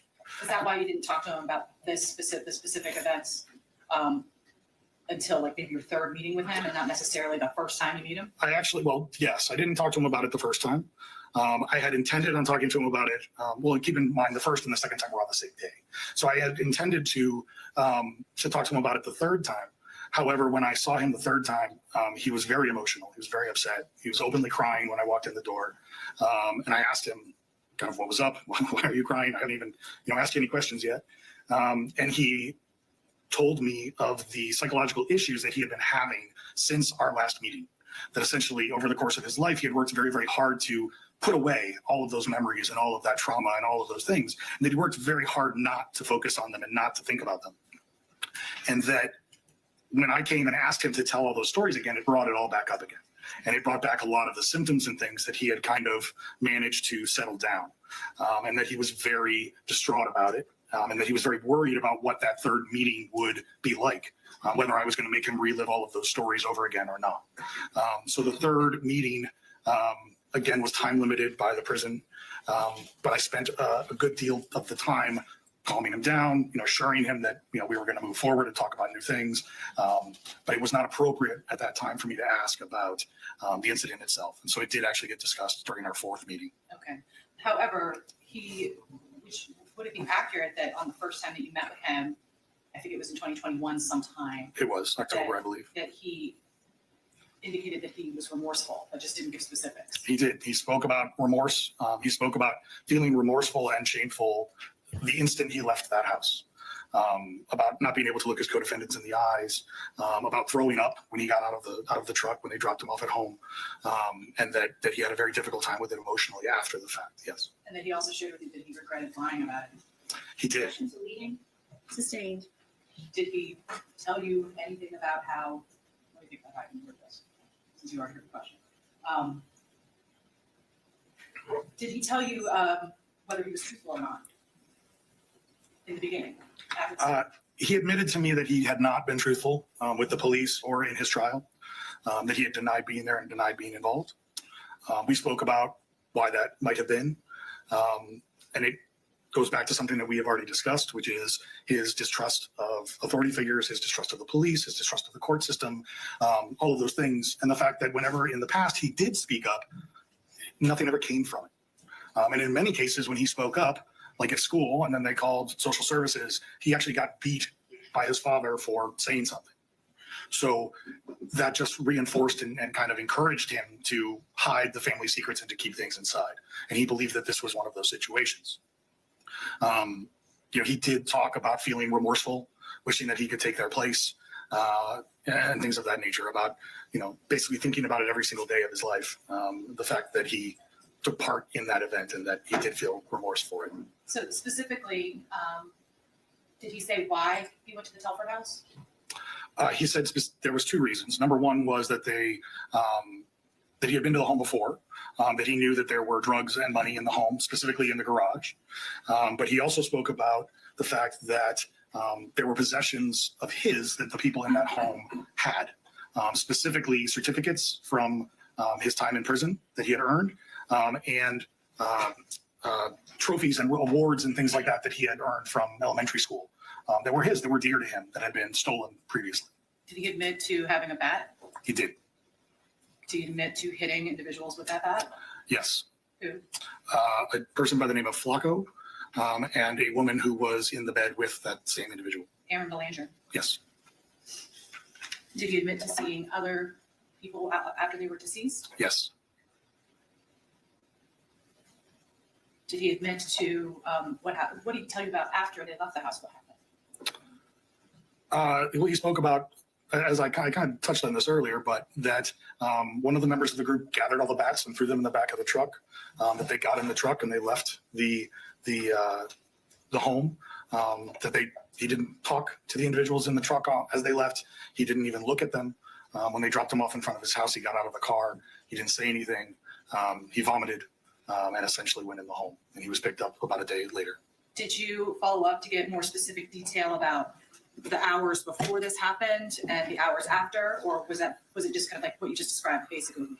That was the majority of it. He did speak about the hours leading up to the event, that he was essentially on what I would call a bender. He had been drinking all day. He had been doing cocaine. He spoke about a restaurant, I believe it was called Papa Joe's, something like that. And he essentially said that he knew that he had violated his probation and that he knew that he was going back to prison. And so he was, in my words, not his, suicidal. He didn't really care. There was no tomorrow. Okay. When he was talking to you about these things, was he, what was his demeanor like? He was quiet, withdrawn, reserved, I guess you could say. Certainly not proud, shameful, I guess I would say. Certainly, I got an air of remorse. I wouldn't say that he openly cried, but there were tears in his eyes. And it was clear that this was a an additional traumatic experience for him, one that he obviously helped to create, but still in hindsight now, a traumatic experience that he went through. Now, I want to get into your diagnosis and your opinion at this point. Did you diagnose Troy Victorino with anything? Yes, I do believe that he meets criteria, or at least met criteria in 2023 of post-traumatic stress disorder, as outlined by the DSM-5. Yeah. And that's based upon all of the observations and all of the information that he provided you about his test? Bleeding? What is that based on? Well, essentially, that's based on my 8+ hours of evaluation, discussing with him, and records reviewed. But again, being that I am a clinician, and when I'm in my office and someone comes to me for treatment, I don't have records. I don't have all this extra information. So, it's really not necessary for a diagnosis. It's very helpful, and it certainly helps to kind of corroborate stories and things like that, especially when we're talking about, past child abuse and things like that. But certainly the majority of it was based on my evaluation of him and my experience as a clinician. And as far as the, I think you had mentioned a term and you defined what it is, and you weren't here for Dr. Danziger's testimony, correct? No. So the phrase ACEs has been used. Can you actually tell the jury what that is and what that's based on? Yeah, so ACEs stands for Adverse Childhood Experience. And essentially what happened was there's a large hospital chain in California called Kaiser Permanente. This particular hospital happened to be in San Diego. It was in the 90s. And they wanted to put together a large study, what we call a longitudinal study, which means that they follow people for like a long period of time. It's not just a snapshot, but you actually follow the people and keep in touch with them for up to like 10 years, okay? And they wanted to know what were the underpinnings, what were the causes of obesity in adulthood, and what happens in your childhood that leads to you being obese as an adult. And they did thorough medical histories, and they put together this large group of people, and they published this study. And what they essentially realized is they came up with some theories about obesity, but the more important factor that they realized is that they had stumbled onto a bigger problem here. They stumbled onto a much larger issue, and so they reached out to the CDC, the Center for Disease Control. They got some federal funding. They expanded the study, and they did what we call meta-analysis, which is just a huge kind of computer program running statistics.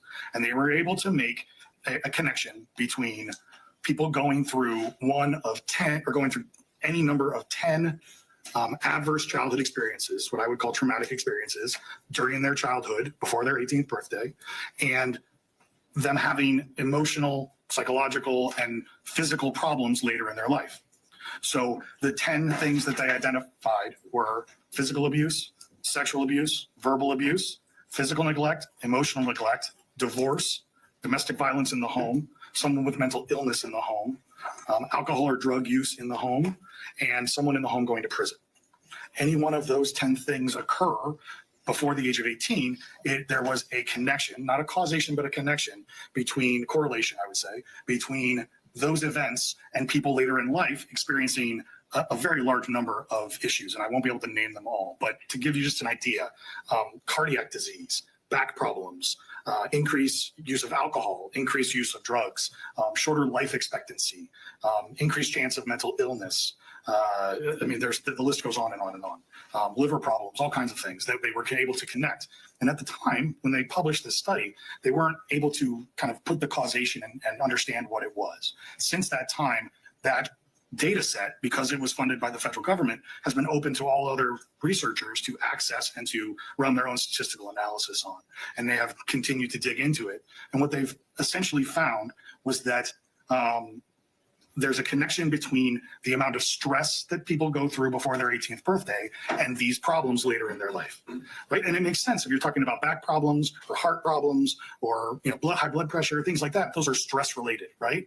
Well, what they essentially laid out, and I know I'm getting a little long-winded here, I'll try and tidy it up, but there's 3 types of stress that people can go through. There's normal everyday stress.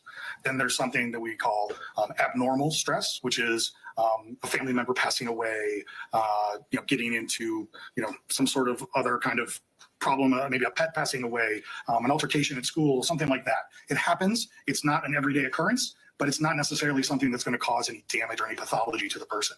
And then the third type of stress is something that they call toxic stress, okay? And the key feature of toxic stress is that it keys the release of the hormone cortisol. Okay, now cortisol is something that many of us have heard of because people talk about it on weight loss commercials on TV, right? If your body's releasing cortisol, then you're likely to gain weight, okay? Cortisol is basically just a stress hormone. It's part of your fight or flight response, okay? So what they essentially deemed was that people who are exposed to this toxic stress, and especially people who have chronic exposure to that toxic stress, are more likely to experience these problems later in life, okay? So of those 10, if you have 4 or more, you are considered what the study decided was high risk. It puts you in the top 12 or 12.5% of the respondents to the original study. There were 17,000 people in the original study, which is a very big sample size if you know anything about research. So essentially, if you have 4 or more, you're considered high risk. How many does Troy Victorino have? Troy self-reported 5 to me. There's some questions based on the stories and things that there may be 1 or 2 more.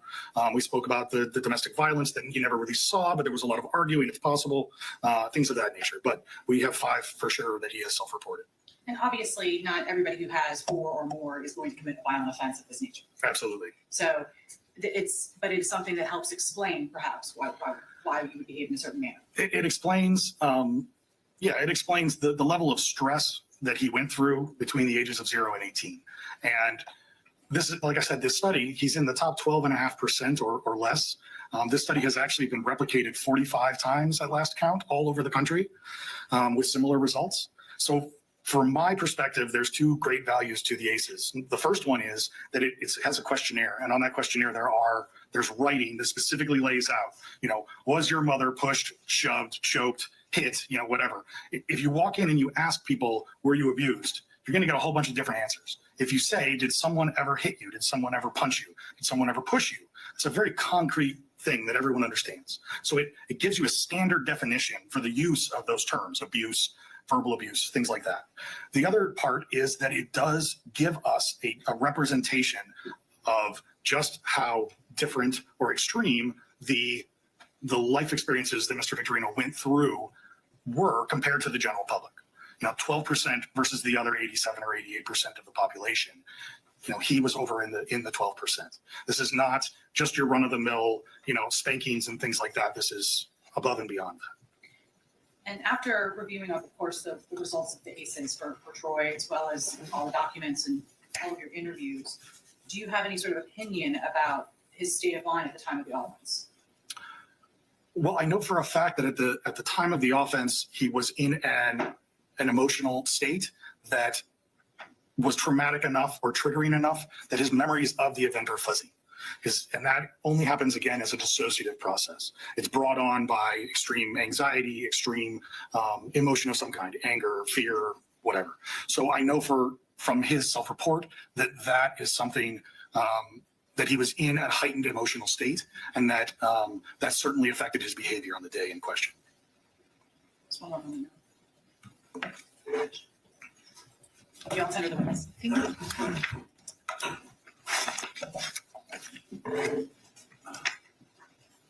Thank you, Judge. Just a moment. Do you have a copy of your deposition there, Doctor? No, not on me, no. Okay, I brought a copy for you. An extra one? No, I haven't. I'm going to give it to you just in case you need it for cross-examination. I appreciate that. Thank you.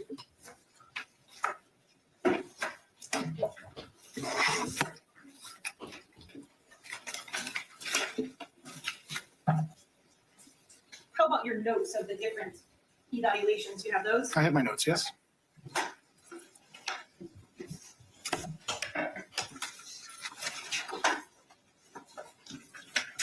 Just one moment. I just need to get organized. Okay, you've only ever testified for defendants or for defense attorneys on behalf of defendants, is that right? That's correct. I've been notified or been called twice by the state. I consulted with them, but they did not decide to hire me. So, And when you say call, you don't mean at trial, you mean on the phone? yes, I mean, they read, or maybe it was an email. I don't remember. They contacted me Okay. and I consulted with them and they decided not to use my services. And you charge $300 an hour? I charge $300 an hour now. I believe that on this case, I was charging $250 an hour because it's, a couple of years old. So I think that's what I'm making on this case. Okay, and how about for travel though? For travel, I get $150 an hour. If at the time of your depo, you had indicated you charged $300 an hour, would that have been the rate then, or you still think it was $250? I don't honestly know. I'd have to go back and look at the contract to be completely honest, but it's one of the two. Okay. And then approximately how many hours have you worked so far on this case? I haven't sat down and tabulated, to be honest, but I know I've spent 8 hours with Mr. Victorino. There was certainly some travel back and forth, although I try to group my trips together so that I can spread the travel around on multiple cases. So I don't know, probably somewhere in the area of 20 hours if you include travel and like actual clinical work, maybe 25. I don't honestly know. Fair enough. In your deposition, I believe you said probably in the area of 25 or 30 hours. That was at the time of your deposition. Could that be correct? Yeah, that's probably, accurate. I don't honestly know. We took your deposition. That was April 13th, 2023. Does that sound right? Yeah, that sounds about right. Okay. And you did say you were guessing at the time. Yes, I have a tendency, whether it's healthy or not, to just add them all up at the end and send in the bill. I don't do it as I go, which I probably should, but. So at the time of your depo, it was approximately 25 or 30 hours guessing. Okay. Since that time, so since April of 2023, have you worked on the case at all? I have, so it'd probably be in the area of 40, including travel today and the time sitting here today and prep over the last week or two, yes.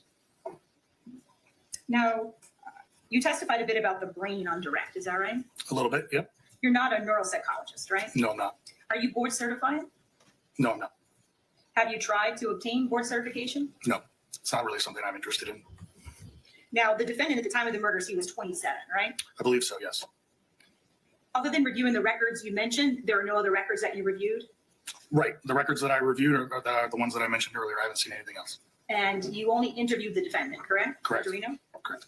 You did not do any independent interviews of his family, correct? Correct. His mom, his brothers, his sister that he grew up with, none of them, correct? That's correct. He talks to you about an aunt. You didn't talk to the aunt. He did speak about an aunt that lived across the street, right? Yeah, I did not speak with her. Did you review Sharon Victorino's, his mother, her prior trial testimony from 2006? Like I said, I had the record of appeal, those record of appeals that I reported earlier. I believe that her testimony was in there, but I honestly can't recall at this date. Did you review the entire transcript that you were provided? I read those records of appeal, those volumes that I had, yes. And you just don't recall if it included the testimony of Sharon Victorino? Correct. Did you take notes? No. How about her deposition in 2023? I was not provided that, no. No police reports? No. Do you recall the prior trial testimony then of Michael Salas? Would have been a co-defendant? Not off the top of my head, no. How about Jerone Hunter? No, I do not. The police investigators? No. So you met with him 4 times over 3 days, correct? 4 times over 3 days, yes. Did you record any of those interviews? No, I did not. Was anyone else present? I believe that Rosalie Bolin, the mitigation specialist, was present for the first day. And that would be somebody from the defense team? Correct. Is it fair to say you relied on what the defendant told you in your 4 interviews? Can you rephrase? Yeah, you relied on what he told you, informing your I opinion. listened to him, yes, and took what he said. Right, so Yes. you would rely on it, right? Sure, yes. To inform about your diagnosis of PTSD, right? You're Right. relying on what Troy Victorino told you, Okay, yes. right? Yeah, that's just not a word that I use regularly, so that's okay. You talked with him about the beating that Troy Victorino did on Michael Stern, correct? Correct. What did he say about that? Michael Stern was the victim in the previous prison case, correct? Aggravated battery. Right, exactly. He said. Not the prison from when he was a juvenile. but Right, by the time he left. I know. Yes, I understand. I'm going from memory here, unless you'd like me to read it specifically from my notes. I know you have. No, go from memory. Okay, all right. He said essentially that he was working for a drug dealer, that he was sent to collect money from the individuals in that house, that they didn't have the money and asked for more time, and he said he needed the money, that they hit him with a bamboo shaft of some kind, and that it triggered him, essentially, reminded him of the beatings that he took from his father, and that he essentially said to himself, I'm not going to curl up in the fetal position this time and take this beating. I'm going to fight back. And so he did. All right, so he told you he was collecting a debt for Alfonso, right? The drug debt? Yes, And he was collecting it from Stern, from this Michael Stern. correct. And then you're saying Troy Victorino told you that Stern swung his bamboo stick around and struck Troy Victorino, correct? That's what Troy told me, yes. And then Troy Victorino was triggered, and then he thought about getting in the fetal position when his father beat him, so that's when he then beat up Michael Stern. Right. Okay. Did Troy tell you that an eyewitness had testified that Troy Victorino punched Michael when Michael turned his back towards Mr. Victorino? Did he mention anything about that, about punching him in the back of the head? No, I did not. Did he mention anything about beating Michael Stern when Michael Stern was unconscious and lying on the ground? He did say that he kept beating him, that he was out of control, and that he scared himself during that experience, yes. But he did not specifically say that Mr. Stern was unconscious at the time. Did he tell you about the injuries that Michael Stern sustained? No. Now, you mentioned that Troy Victorino told you about 2 incidents where he was molested, right? At about 5 or 6 and 10 or 11. That's correct. Now, on direct, I think you said that the first time Troy told you he was 4 or 5. Does that sound right? Yes, I guess so. 4 or 5, 5 or 6, he was in that range. It was unclear exactly. Well, in your deposition, I can refer you to page 29, Okay. lines 5 to 10. Okay. Do you see there back then you said sexual abuse at 5 or 6 years old, right? Correct. So I'm just pointing out that today you're saying 4 or 5. Okay. So which is it? Well, we'll split the difference and call it 5. Well, I don't want to split the difference. I want to know what Troy Victorino told you. All right. Well, In your deposition, you say I'm on the 3rd page from the back of visit 1, if that helps you. okay. Yes, it says 5 or 6. Yep. Correct. In my notes, it says 5 or 6. So that would have gone from his mouth to my paper. Right. Now, he's telling you he remembers they took their clothes off and they had to go in the bedroom, correct? Correct. He doesn't recall if something happened, right? That's correct. And that's what I said on direct as well. Right. Yeah. So it's not that he was molested there. Something may or may not have happened. Is that fair? Sure. And then the second time, this time he does recall, right? And you said at about 10, but I think in your deposition you said 10 or 11. Okay. And, And in the notes, it says 10 or 11. okay. That the babysitter, Christine, coerced him into giving oral sex, correct? That's correct. And I think he told you that she was 16. Well, one time he told me this story. He said she was 3 or 4 years older than him. The second time he said she was 16. I think he's obviously unclear as to just how old she was. Did he tell you how often that happened? He said that it happened. I look for my words again here. He just said it happened multiple times. Are you aware that the defendant told Dr. Danziger that he was molested when he was 2 to 4 years old? I saw something about that, that somebody believed it was 2 years old, yes. But he didn't tell me that, so I'm not reporting that. Okay. Now, you talked a lot about Troy expressing that his dad didn't love him and his dad wouldn't talk to him, even after Troy went to see him in the hospital. Is that right, that he never felt love from him? That's correct. Did you ask Troy why he thought his father didn't love him? Well, he mentioned that he believed that his mother getting pregnant with him was a way to trap his father into the marriage. But he did not specifically make the connection that that was why his father hated him. When did he tell you was the last time his father had spoken to him? I don't believe we specifically talked about that, at least not off the top of my head. I know he said that his father didn't speak with him for a long period of time. Obviously, his father spoke with him a month before he was arrested. Was there some incident where he was caught masturbating and his sister walked in? Objection, Your Honor, to be approached. Yes.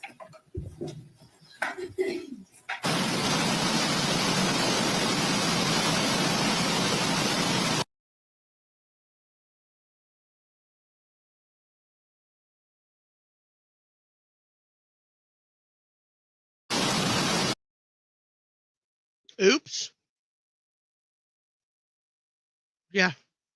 Not a very good tasting Dorito.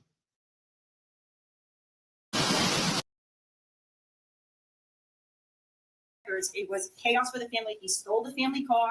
He ran away. He left secured detention, stuck stealing another car. So all of that is what was also affecting the family. So I don't think there's anything wrong with the state bringing any of that out. And I'm gonna allow both sides to fully vet this issue, but here's what my concern is, and understandably, that part of the defense's position is that Mr. Victorino's family was not a great family. And so by bringing that up, which is understandable why it's being brought up, without bringing up the juvenile charges themselves, I believe that the state, it's appropriate for them to be able to respond to the family being this horrible family, according to what's being laid out, that they should be able to bring up the words that were spoken by Mr. Victorino in those notes. Ms. Sammons, you may respond. This was something that was litigated quite a while ago. They waived the significant criminal history or lack of significant criminal history mitigator. The reason why we try to keep out these kind of weird collateral bad acts, it's like walking a tightrope. This is an opinion that he is giving based upon what Mr. Victorino says. He is not someone who interviewed mom. Mom is going to be testifying. She is going to be able to say all these things.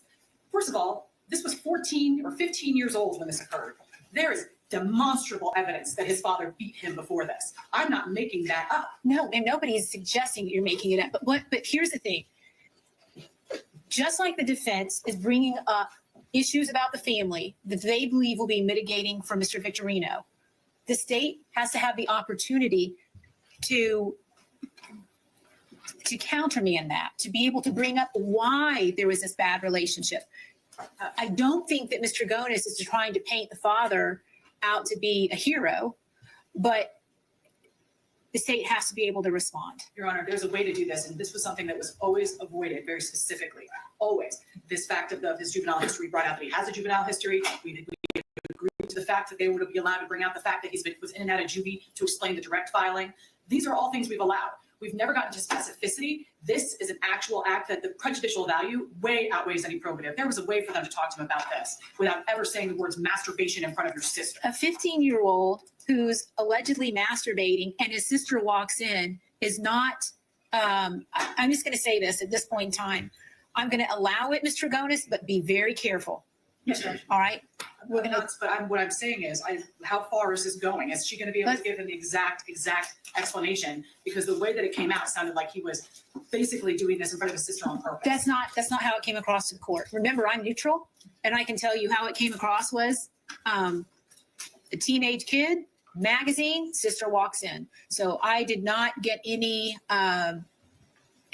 nothing other than that. And I think in that sense, Mr. Gonis, I think that that's appropriate, but just be very careful. Yes, and Judge, I'm basing it off the doctor's notes. It's not, I haven't read any police reports related to that. I have no idea about specifically what those facts were, other than he had a history of being arrested for sexual battery and he pled to an attempted L&L. That's all I saw in the juvenile records. I don't know any of the facts. I'm assuming, like Ms. Hammond said at sidebar, that is the same thing, but I don't know. So but I will be careful. And I will not say lewd and lascivious, even though those are the words that Troy Victorino used to Dr. Campbell. Because he was referring back to a history. That's why he was doing that. That's the issue. So that was what my concern was, because I knew what those notes said, and I knew where this was going, because I believe that the insinuation was going to be there. All right, I've made my ruling. All right, we're on I break. need to speak with Dr. Campbell to make sure it doesn't say lascivious. May I listen? You may, absolutely. All right, Just want to make sure he doesn't say it. thank you.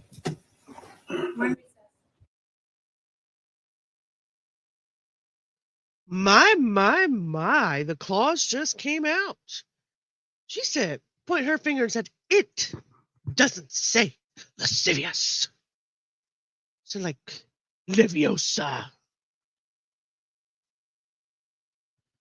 Golly.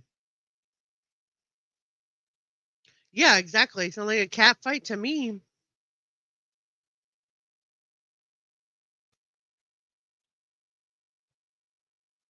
We're in recess. They're quite angry about being in recess, weren't they?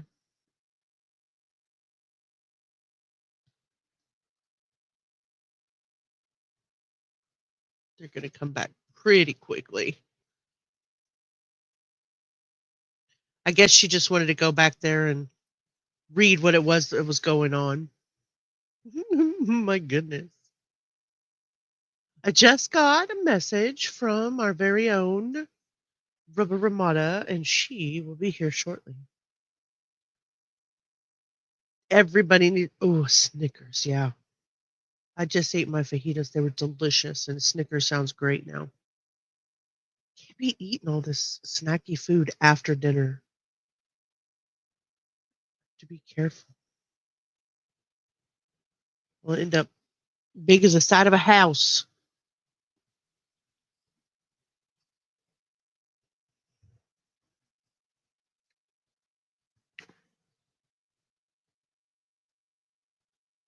Oh, yeah, they'll be right back here shortly. Oh, here we go.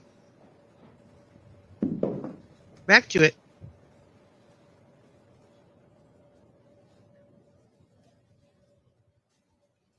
Hopefully that lawyer lady has calmed her nips.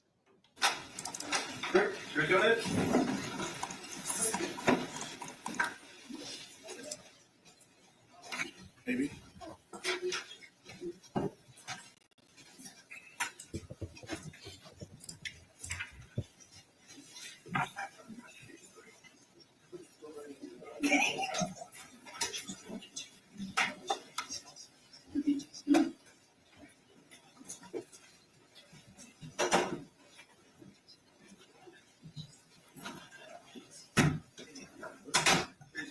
All right, everyone, please be seated. Mr. Notice, you may inquire. Thank you, Judge.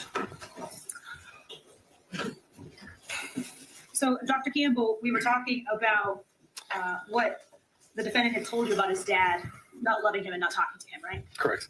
So he told you that a 15-year-old neighbor gave him a porno mag. Is that right?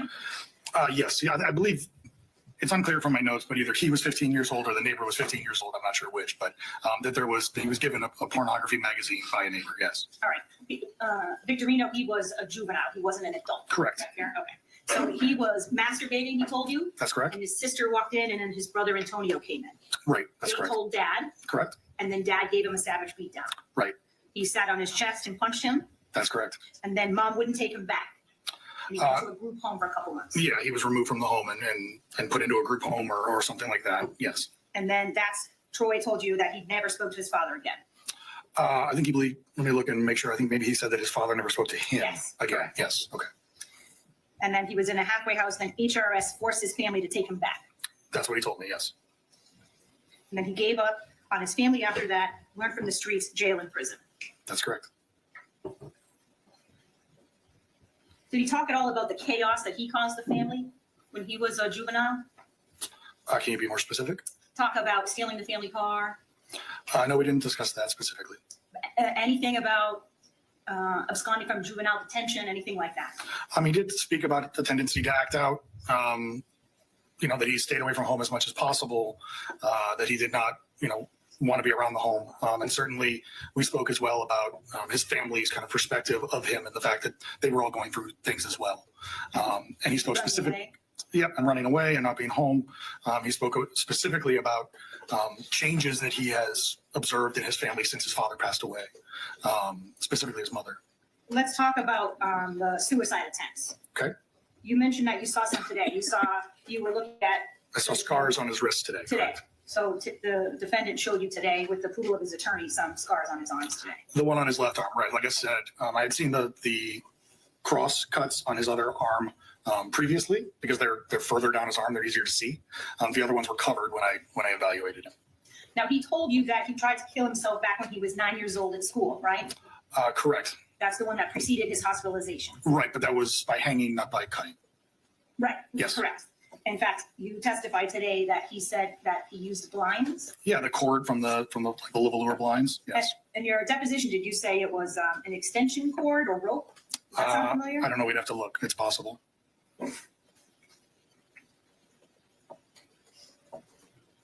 You could look at page 16. Okay.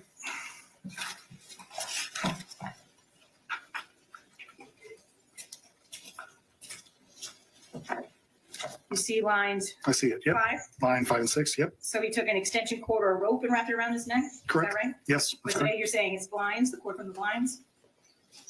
Okay. Is that right? Yes. Do you recall which one it was that the defendant told you?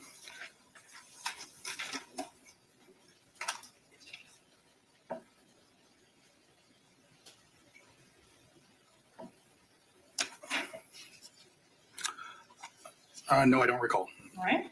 Now, the records that you reviewed, they didn't confirm that he actually attempted to commit suicide in school, did they?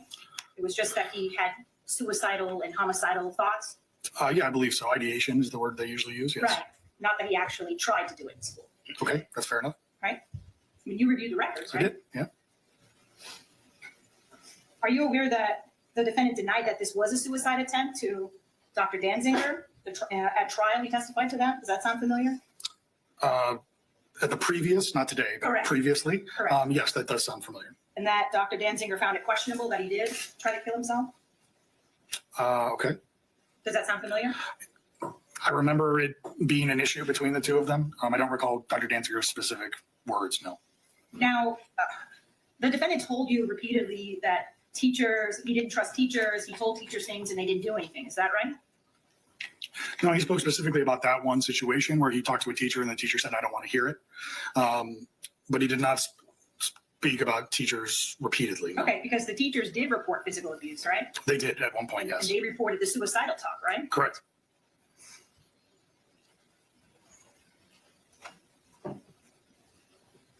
Let's talk about the PTSD diagnosis for Ben.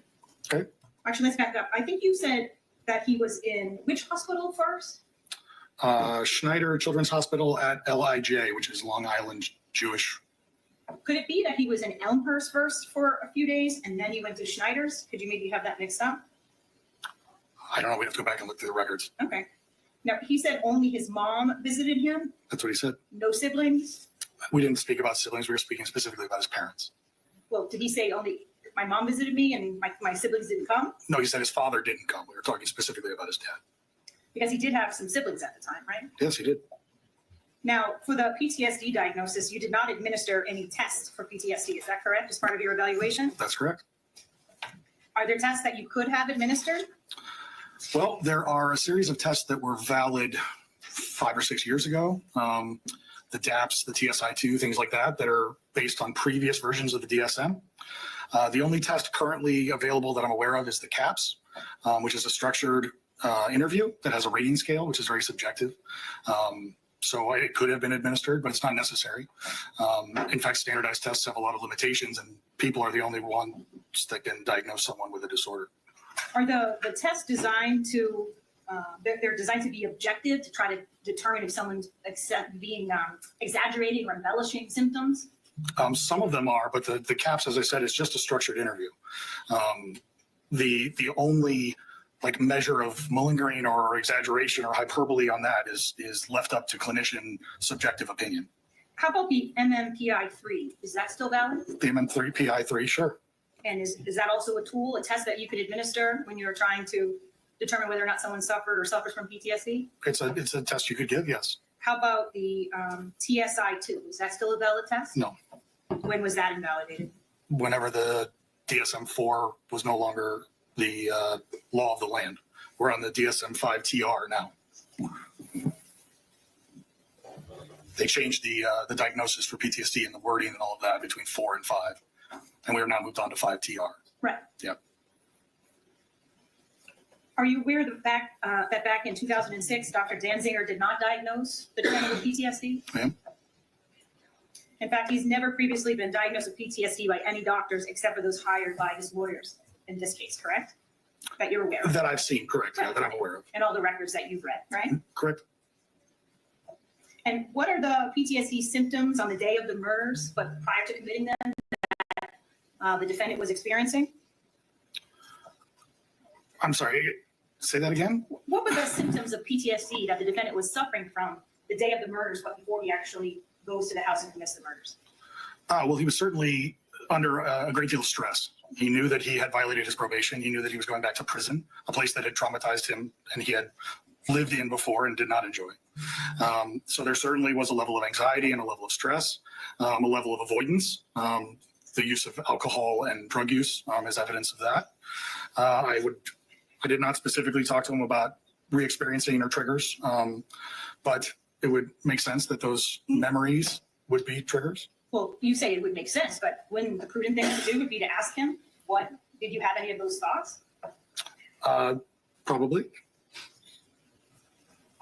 How about during the murders? During the murders, he reported that his memory was fuzzy, that he was under a great deal of duress, and he told me what he told me, what's in my notes. Okay. And how about, was he having any flashbacks to his father beating him during the murders, like he did during the aggravated battery of Michael Stern? He did not say. Did you ask him? No, I did not. Not specifically.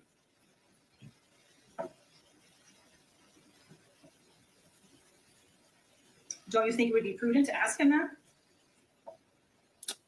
It could certainly be helpful. Again, he said that he was already in a semi-dissociative state and fuzzy. So I wasn't really pushing for additional facts at that point because I knew that what came would be fuzzy. Is it inconsistent for someone with PTSD to care for their perpetrator of their trauma? No. Not necessarily, not when that person is a caregiver and a father. You mentioned that he was developmentally delayed, and that's why he hung out with younger people. Is that right? I spoke about the effects of trauma on brain development, and that research shows that people are delayed emotionally and developmentally, so that he would be less mature than his same age peers, and that was a possible explanation for why he was hanging out with younger people. Yes. Sure. Or it could be that they're easier to manipulate, maybe. That would depend on the individual, I guess. Sure, but that could be a reason why people want to hang out with younger people, right? It is a potential reason, yes. He's 27 and he's hanging out with 18-year-olds. Right? That's reasonable. I just said that, yes. Sure. And he did have adult friends, right? I don't know. Did he mention the people he was drinking with the night of the murder at Papa Joe's? No, he did not. Not by name. How about the people he was living with? Henry Melendez. Did he mention him? That was his friend. No, he did not.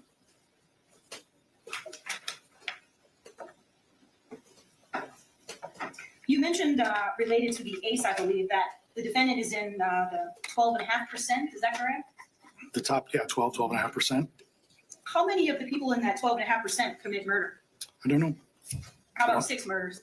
I don't have that specific data. You mentioned that he was at an adult facility between the ages of 16 and 19.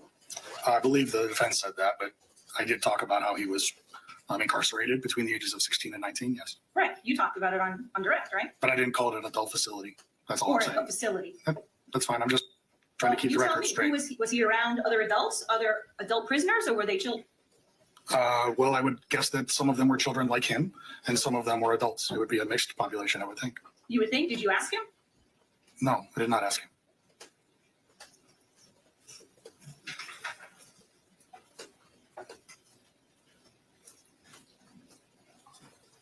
Now, the defendant told you that he was drinking gin and abusing cocaine the day of the murders. Is that right? He did.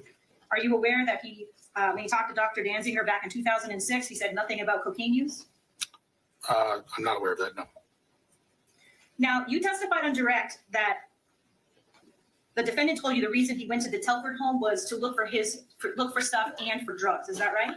I believe he said drugs and money, and then he also said the information I provided about the certificates and the rewards. Right, so getting his property back. Correct. Right? Do you remember us discussing that during your deposition? Yes. Isn't it true during your deposition? I specifically asked you repeatedly, are you sure that's the only thing he told you about why he was going there? And you said, yes, that was it, the drugs and the money. Does that sound familiar? No, obviously we can look it up if you'd like. Sure, please do. Go to turn to page 55. Specifically lines 7 through 24.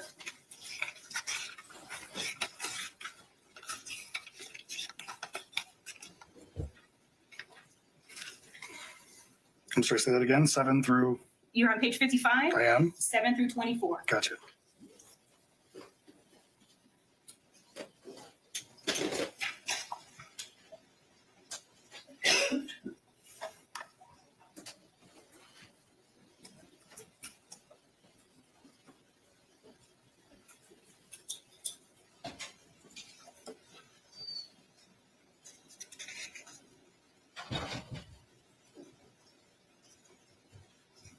Okay, Do you see that's very different from what you're testifying here today to the jury?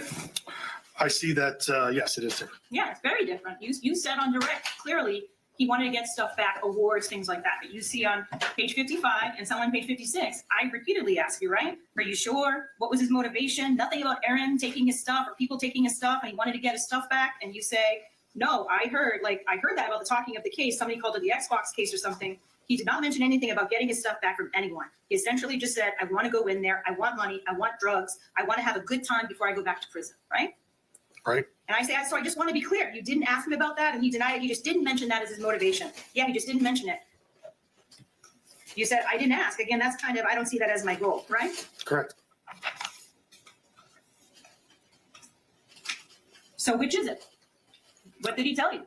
Well, on the margin of my notes, it said certificates, rewards, whatever. So obviously either I missed that part and I spoke 2 years ago, or I made an error. Did you review your deposition in preparation for your testimony? Yes.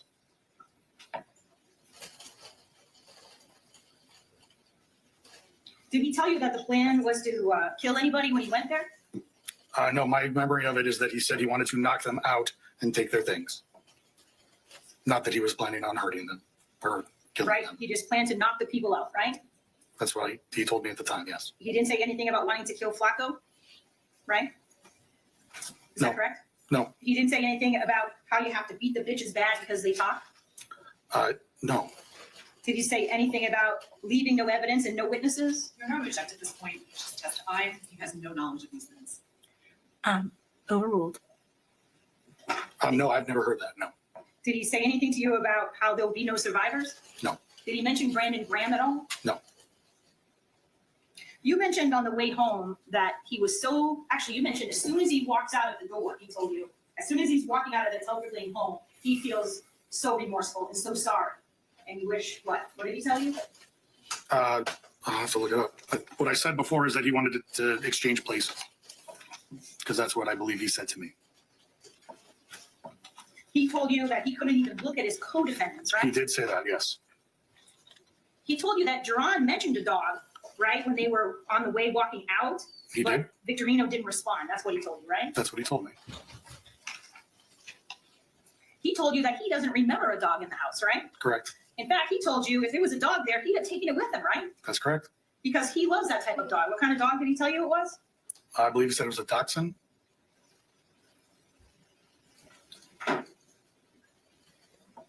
Did he tell you that on the way home, they stopped at Walmart? Obviously not. No, he told you they went straight home and he vomited. He didn't say that they went straight home. He just said that they dropped him at home. Did he mention anything about stopping and changing clothes and washing up in the berry? No. Throwing bats away? No. You mentioned he felt so remorseful right away, but that didn't seem to stop him from lying at trial, right? Where he denied involvement? Well, the lying at trial has a much deeper psychological explanation than that. Sure, he didn't want to be convicted of murders, right? He also doesn't trust the system to protect him.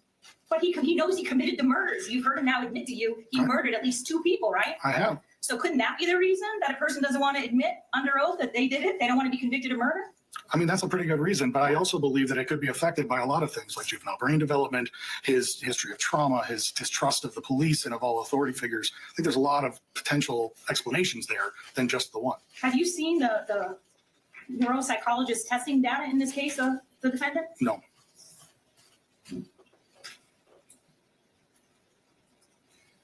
Did he tell you that after they initially leave the house, that they return so that he can go back in the house and collect some stuff from inside the house? No.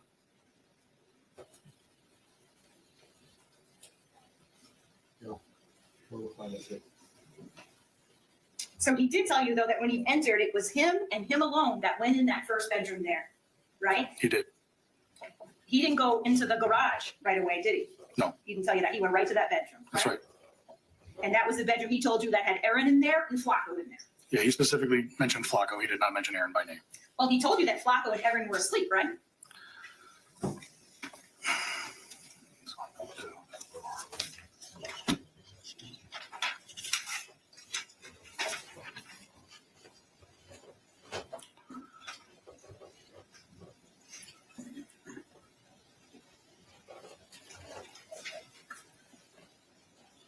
Yes, he did.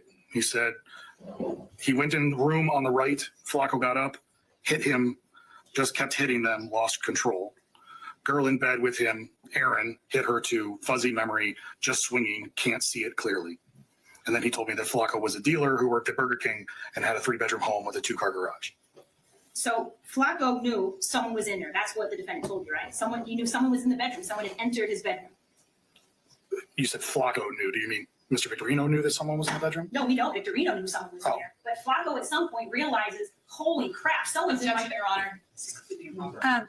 Rephrase, Mr. Dragonis. At some point, the defendant told you that Flacco became aware that he was in the room, right? Right, and got up. Correct. Yes. And he was defending himself, right? Yes, The defendant told you that. that would make sense. Well, he didn't tell me that he was defending himself. I just read you what he told me, but he did tell me that Flacco got up. Yes. And then the girl got up, right? No, he didn't say that. He just said that he hit her too, that she was in the bed. He didn't tell you that there was a girl in the bed next to him who up and tried to fight back, so he hit her too? I just read to you what it says in my notes. All right, well, if you could turn to your deposition, page 40.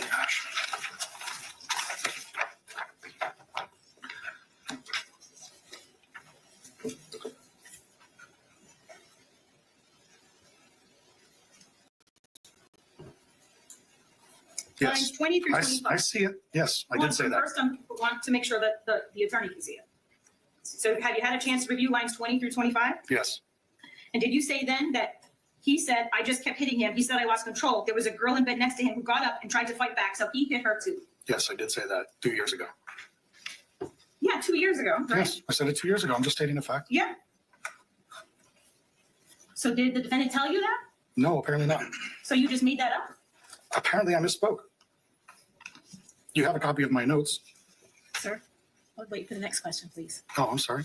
Do you write down verbatim in your notes everything that you and the defendant spoke about? No, I try, but obviously you can't write as fast as you can speak. Right, and you spoke for hours between all of the time you spoke to him, right? That's And absolutely true. not a single one's recorded? No. No, so I have to rely on your notes and the deposition I took of you, right? Okay. Right? That makes sense. Yes, that's true.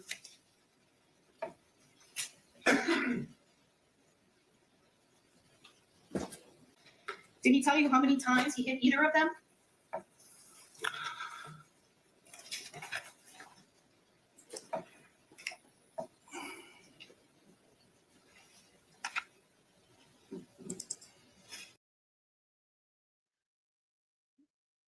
We're going to pause it right here at this spicy mark because we have a special visitor.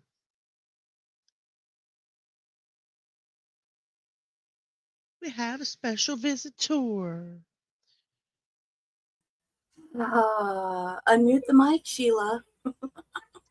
2 hours and about 56 minutes because you're going to want to see I was this close. last spicy minute of this.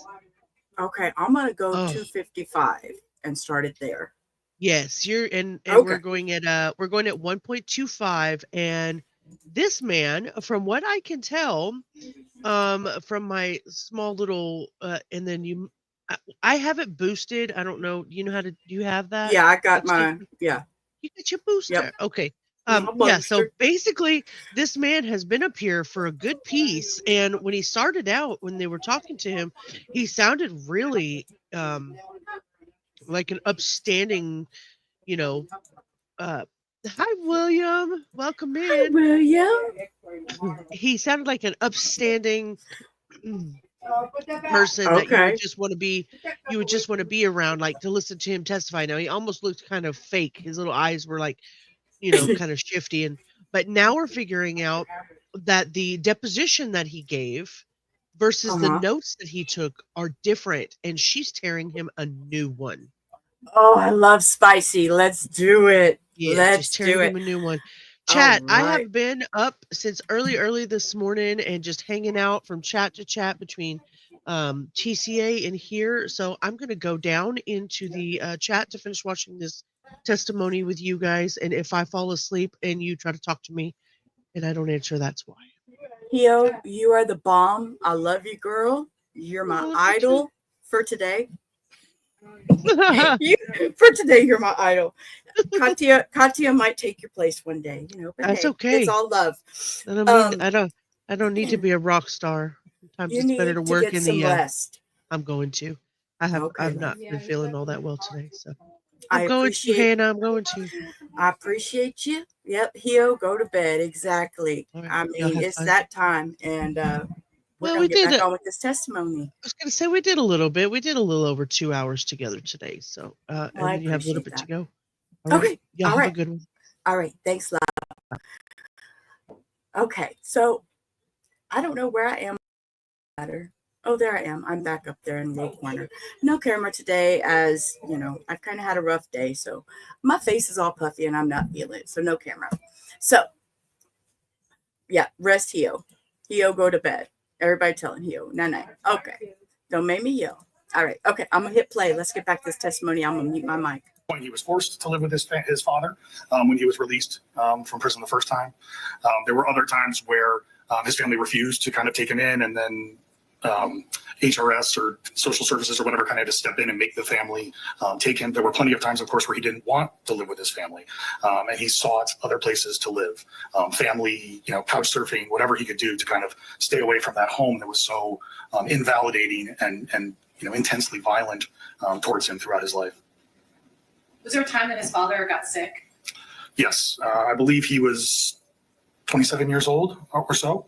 How long, when that happened and when you had the interaction with him, how long before the murders did that happen? My understanding is that it was about a month before he was arrested for these crimes. What happened with that that Troy shared with you?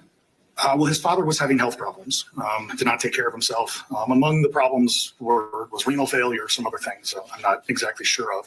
But his father was hospitalized, and Troy took time off of work. He went to the hospital every day. He shaved his father. He took care of him. He visited him. During that time, his father would not speak with him. His father accepted the help, but did not actually talk to him. When his father was discharged and sent home, Troy went the next day to visit him, at which point his father looked him in the face and said, "I don't want you to be here. You're the reason that I was sick." And then told his mother to take his keys away from him so he could no longer get into the family home. So basically, he was rejected by his family Consistently. and that was the last one that he That's shared. correct. That's correct. Now I want to talk to you about the incident itself, because you did talk to him about the murders. Yes. When you're asking about these specific events, what are you attempting to evaluate?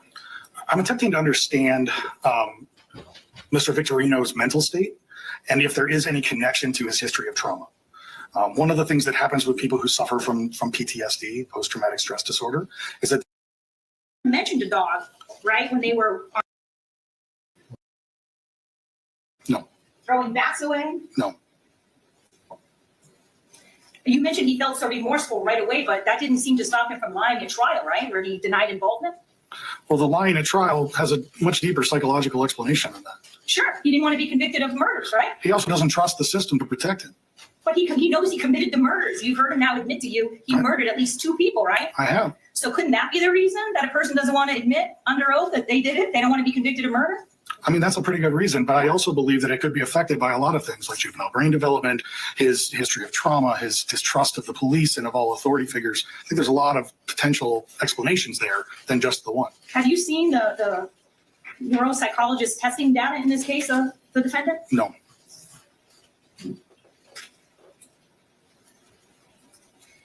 Did he tell you that after they initially leave the house, that they return so that he can go back in the house and collect some stuff from inside the house? No.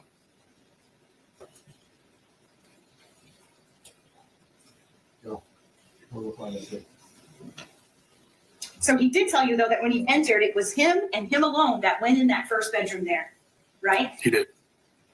He didn't go into the garage right away, did he? No. He didn't tell you that. He went right to that bedroom. That's right. And that was the bedroom he told you that had Erin in there and Flacco in there. Yeah, he specifically mentioned Flacco. He did not mention Erin by name. Well, he told you that Flacco and Erin were asleep, right?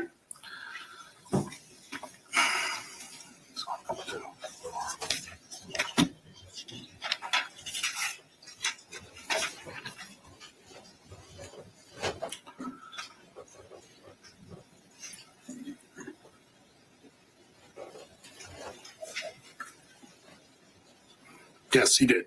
He said he went in the room on the right. Flacco got up, hit him, just kept hitting them, lost control.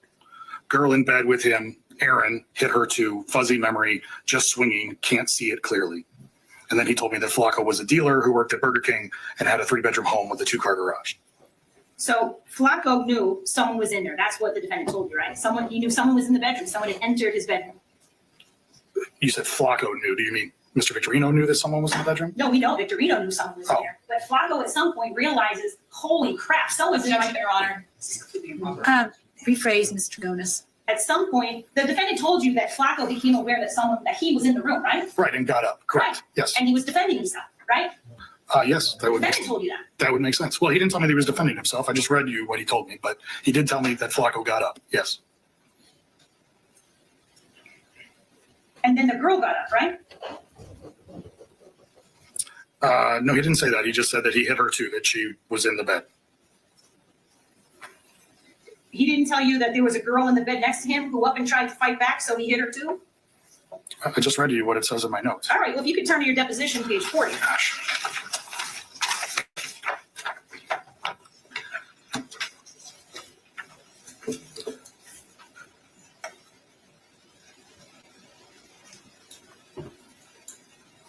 Lines Yes, 20 through I 25. see it. Yes, I did say that. First, I want to make sure that the attorney can see it. So have you had a chance to review lines 20 through 25? Yes, And did you say then that he said, I just kept hitting him, he said I lost control, there was a girl in bed next to him who got up and tried to fight back, so he hit her too? yes, I did say that 2 years ago.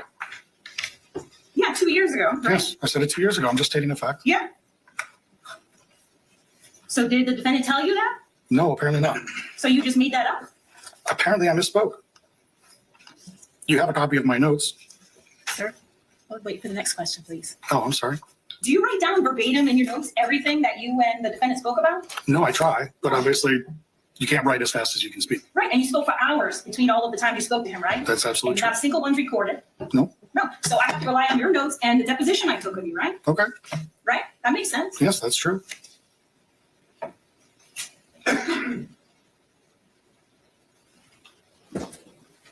Did he tell you how many times he hit either of them?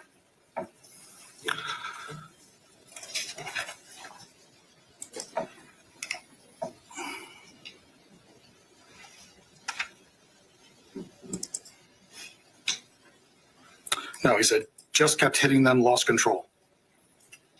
And then he told you that he started, after they weren't moving anymore, he just started going around the house to look for drugs, right?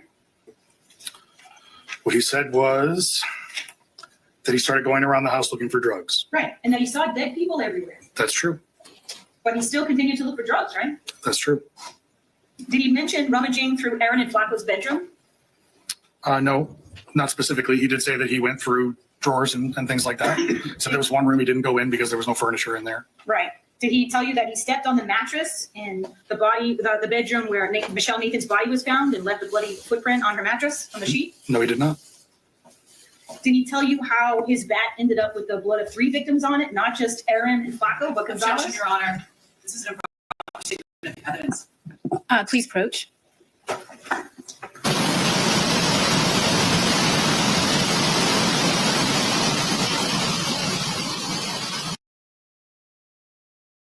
Okay, hold on. Fast forward. I didn't realize we were going to sidebar and having all that racket again. I apologize.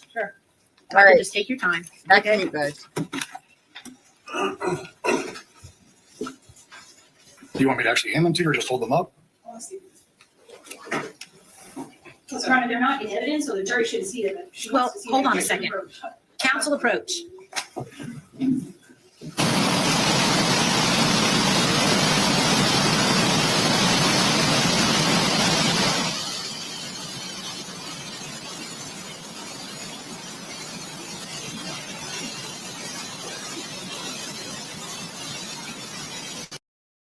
Book.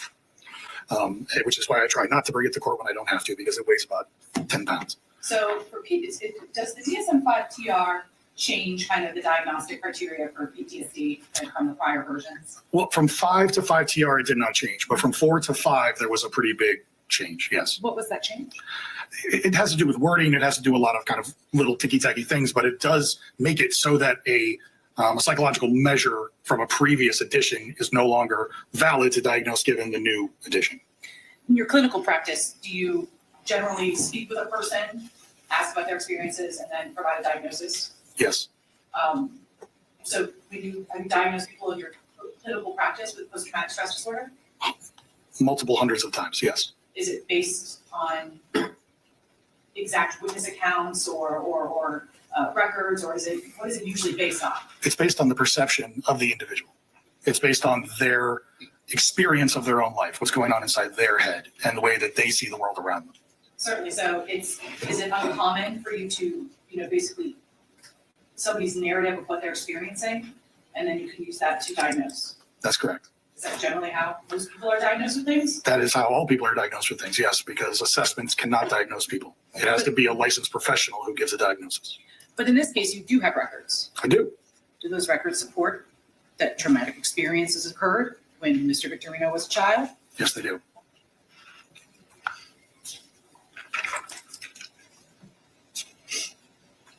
Did he make up being beaten by his father? No, he did not. Are children usually hospitalized for 6+ weeks for faking things? No, they're not. They're not strapped to beds either.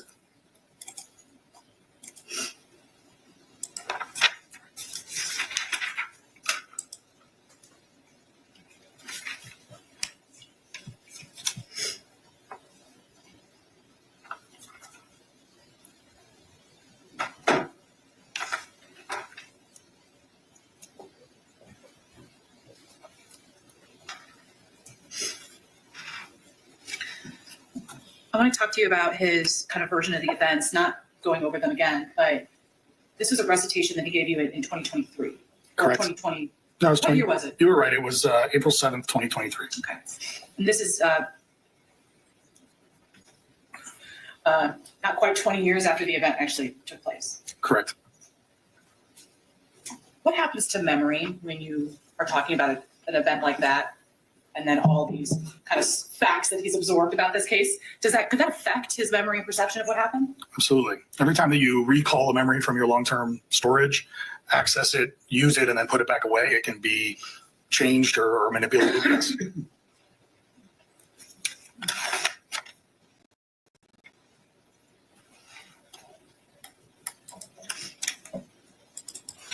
In your opinion right now, you're not making your opinion about brain development.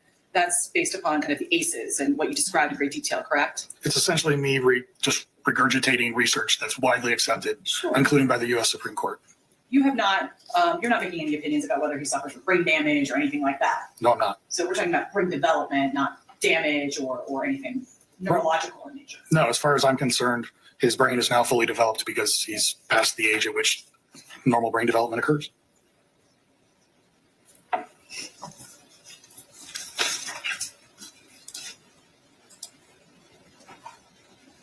Just give me 1 second. Thank you, Dr. Campbell. May he be, Mr. Goins, did you have any other questions? I do not. Okay, all right. May he be excused? Yes. Thank you very much. Okay, so I think at this point, they go to another break. And let's. And counsel, just for scheduling, if y'all can just come up just a moment. And get the next guy. Okay. Okay. Doing fine. How are you, sir? Let's get his name.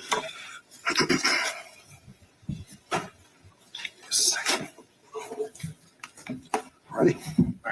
Good afternoon, sir. Could you please introduce yourself to the jury?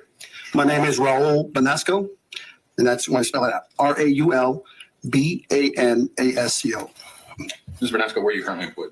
Currently employed as a jail and prison consultant, adjunct professor, as well as a jail administrator in Texas. Is that tell us a little bit about your company. Is it you? Do you have employees? I have an LLC in which I do myself one individual with the LLC. As far as the jail administrator, I run the jail in Austin, Texas with about 950 employees, fifth largest jail in Texas, as well as have 39 years of experience in the corrections profession.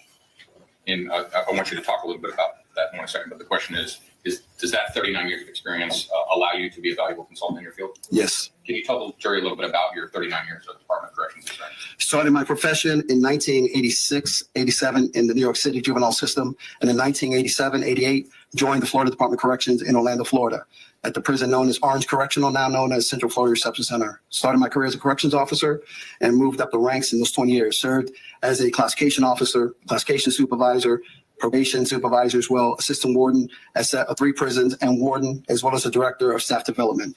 For 20 years, I served at the Department of Corrections and then went over to run the jail in Orange County as the major as well as the chief deputy for Osceola County Corrections Department, and went over to Texas and I've ran several jails, San Antonio, Fort Worth, and now Austin. So safe to say you know a lot about the Florida prison system. Yes, I do. I want to start from your fledgling aspect of your career all the way up to warden. You mentioned classifications officer. Can you explain to the jury a little bit more about the classification process? Okay. What happens is in the state prison system here in Florida, every inmate that is sentenced to a year and a day will go into the state system. There's 3 reception centers for men. The Central Florida Reception Center will walk you through the process. You will come in for the county jail with your commitment papers, it's anywhere from a 6 to 12-week process in which you're assessed from medical, classification, case management, mental health, dental, all the aspects, because at the end of that period of time, the classification officer will sit down with their supervisor based on the need of the prison system. The prison system releases inmates every day, and we have to replenish those beds statewide from Pensacola to Miami. So we would take that entire assessment package, depending on the custody level and all the other components that come from the assessments of the various departments, and ship off that prisoner to that permanent camp in which they will serve the rest of their prison term. Thank you, sir. How about warden? I know we probably are all familiar with that term, but can you give the jury a little bit more information about what exactly does the job of a warden? Okay. Well, serving as a warden is like running an entire city. You're responsible for not only the care and custody of those that are incarcerated in the prison, but you have to worry about the staff that not only work inside the fences, the staff who live on property, because the warden lives on property, as well as all those visitors and volunteers that come into our environment. Our key role is to keep the environment of that prison as safe as possible and mitigate any risk of security. And more important, dealing with issues as they come up with an environment, in a prison environment. The people that you have there don't want to be there. So our job is to make sure that we're addressing the behavior, curbing behavior, and holding folks accountable. And sir, in your 39 years of corrections experience, are you familiar with the circumstances of a prisoner who is under a death sentence in terms of their day-to-day life? Yes, I do. Okay. And you had professional experience whenever you were there at the Department of Corrections? Yes, every warden in the Department of Corrections has to be well-versed and knowledgeable on all the procedures of every prison's category, and death row being one of them. I frequently visited UNCI as a warden, didn't run it, but we all had to be familiar with the protocol on how those facilities run, as well as those facilities that might be at different custody levels and missions. Sir, we've heard the term DR or disciplinary review. Can you explain to the jury a little bit about what is that? Are the rules? What's the consequences in prison if you violate the rules? So when it comes to disciplinary reports, as we reference disciplinary DRs, there is a code of expectations in any prison setting. Every individual, every prisoner in the prison system has to follow the rules and regulations. If they found to have violated any of the rules, they come in two categories: minor disciplinary report or major disciplinary report. There's a process that's in place. There's the infraction charge in which the officer or the supervisor finds the individual inmate in violation. There's an investigation process. There's a disciplinary board hearing through the institutional classification team. And then there's sanctions. If the individual violates and was found guilty, they will be either given loss of gain time, placed in confinement, as we referenced the whole, in which they will serve their time in that confinement environment until they are released back into general pop. And that is the process. It's basically our way of controlling and curbing inappropriate behavior in a correctional setting.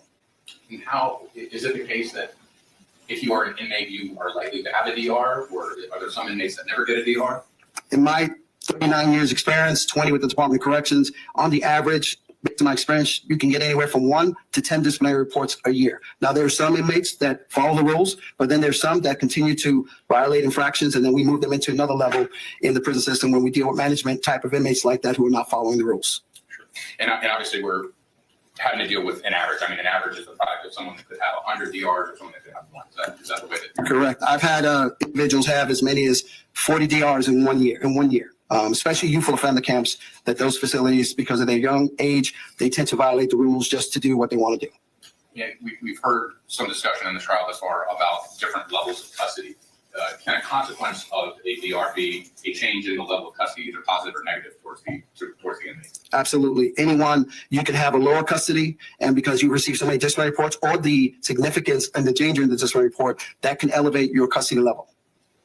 I want to transition a little bit to Mr. Victorino specifically. You're obviously familiar with Mr. Victorino? Yes, I am. I mean, candidly, Mr. Victorino's defense team hired you as a consultant in this case. Yes. And how much are you being paid for that? $200 an hour. Has anybody from the defense team told you what to say? No.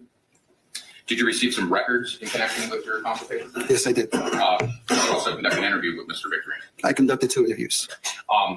You talked about the classification process, and did you use the same scope and observations of the classification process when you're interviewing Mr. Victorino? Yes, I did. And what is the purpose of having a face-to-face interview with Mr. Victorino? I find that to be very important as a former classification officer and supervisor being in the business. There is a sense of importance when you talk to someone, look at their records, and get a good feel of what they're communicating to you. And in this case, not only did I meet with him an hour and a half earlier in the case, but I wanted to meet with him a second time prior to this hearing, just to make sure there's anything as a former case manager, classification officer, that I took his atmosphere, his communication, what was being said, based on my years of experience as well as the information that was provided to me to give the best opinion. When you were working as a classifications officer, even as a warden, if the interview process suggested some risk areas, would that be considered in where that particular inmate would be housed within the prison system? Absolutely. We would do a risk assessment, and that would vary from maybe keeping them separate, special review, particular housing level, even put them in administrative confinement. They might have not had a disciplinary report, but based on the behavior, as well as if they had mental health inmates. 41% of the prison and jail population today is at some form of mental health, and we would move them into different environments for the safety and security of the facility. You touched on mental health here. Is the aim of the Florida Department of Corrections system to provide top-level mental health care for its inmates? I would like to say they would want to do that. I think all of us in state government and county government, that is our goal, to try to provide all the best services to those in our custody. But is it the top notch? Not always, because we all lack resources. But our job is to give them the best services we have available to us. And on the contrary, if during the classification process there are positive attributes or the potential for improvement, those factors would be considered in classifying and eventually housing that. Yes, and to that point, particularly if they're doing well, we do our progress reports, which are normally in some cases, depending on the release date of the individual, 6 months or yearly. And at that time, we consider a good adjustment transfer, perhaps closer to home, maybe a program they're trying to get involved with. We would look at all those factors of their behavior, as well as where they're trying to get in the system. Keep in mind, perhaps it would not impact the custody level because their custody level would not be impacted, even though they're doing well, but the movement within the prison system would be a benefit if they're following the rules. With respect to the records of Mr. Victorino's incarceration, you received almost 20 years of records or more? More. And I want to break that into two components. Let's talk about the historical Department of Corrections records that would predate this particular murder case. Are you familiar with those records? Yes, sir. They date back to the early 90s, mid 90s? His first incarceration was November 3rd of 1993. And how old would Mr. Victorino have been during that time? He came in at the age of 16. And when the Department of Corrections is classifying a 16-year-old offender,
Mayday, mayday, we're sinking.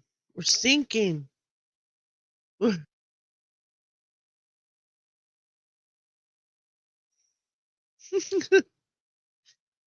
the water. This is what happens. Y'all told me to go to bed. You told me to go to bed.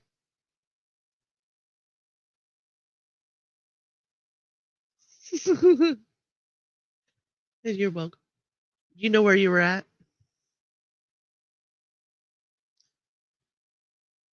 You were smoking and we feel it. Yeah. It does appear to be so. That's okay. Don't worry about it. Any idea where you were at? No, you don't know then because you're still rebooting. So let me see if I can't figure out where we were.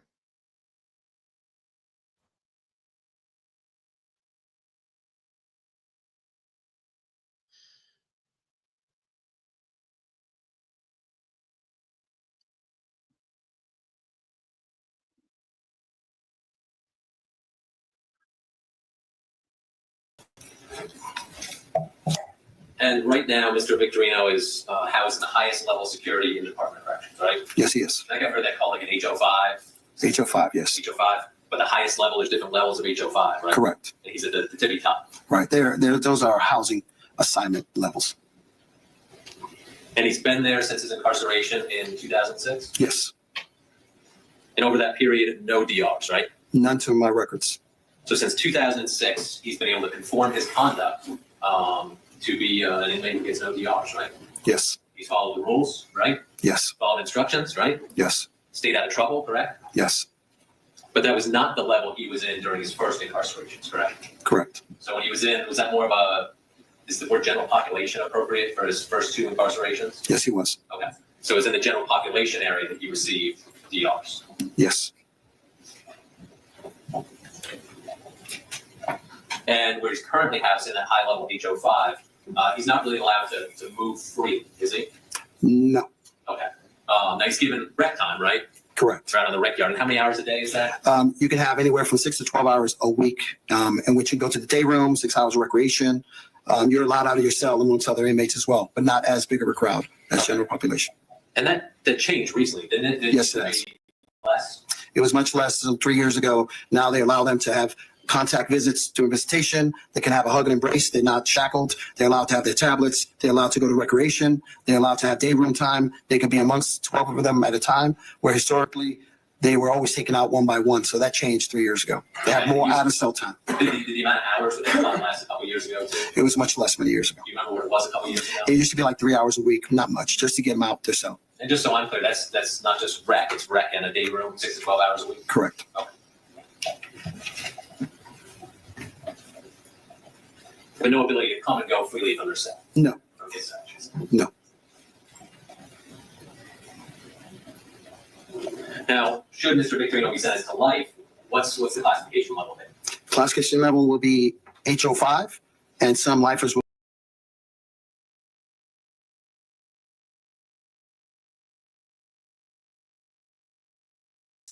You just let him. I don't want you to stay here. It's okay. Just give me a 522. Okay, love. 522. Got it? 519. There we go. Yeah, right there. Okay.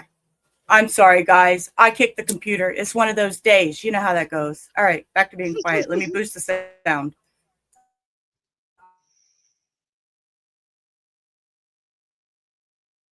Six o'clock, we've learned that this 5 acres burned is 0% contained. So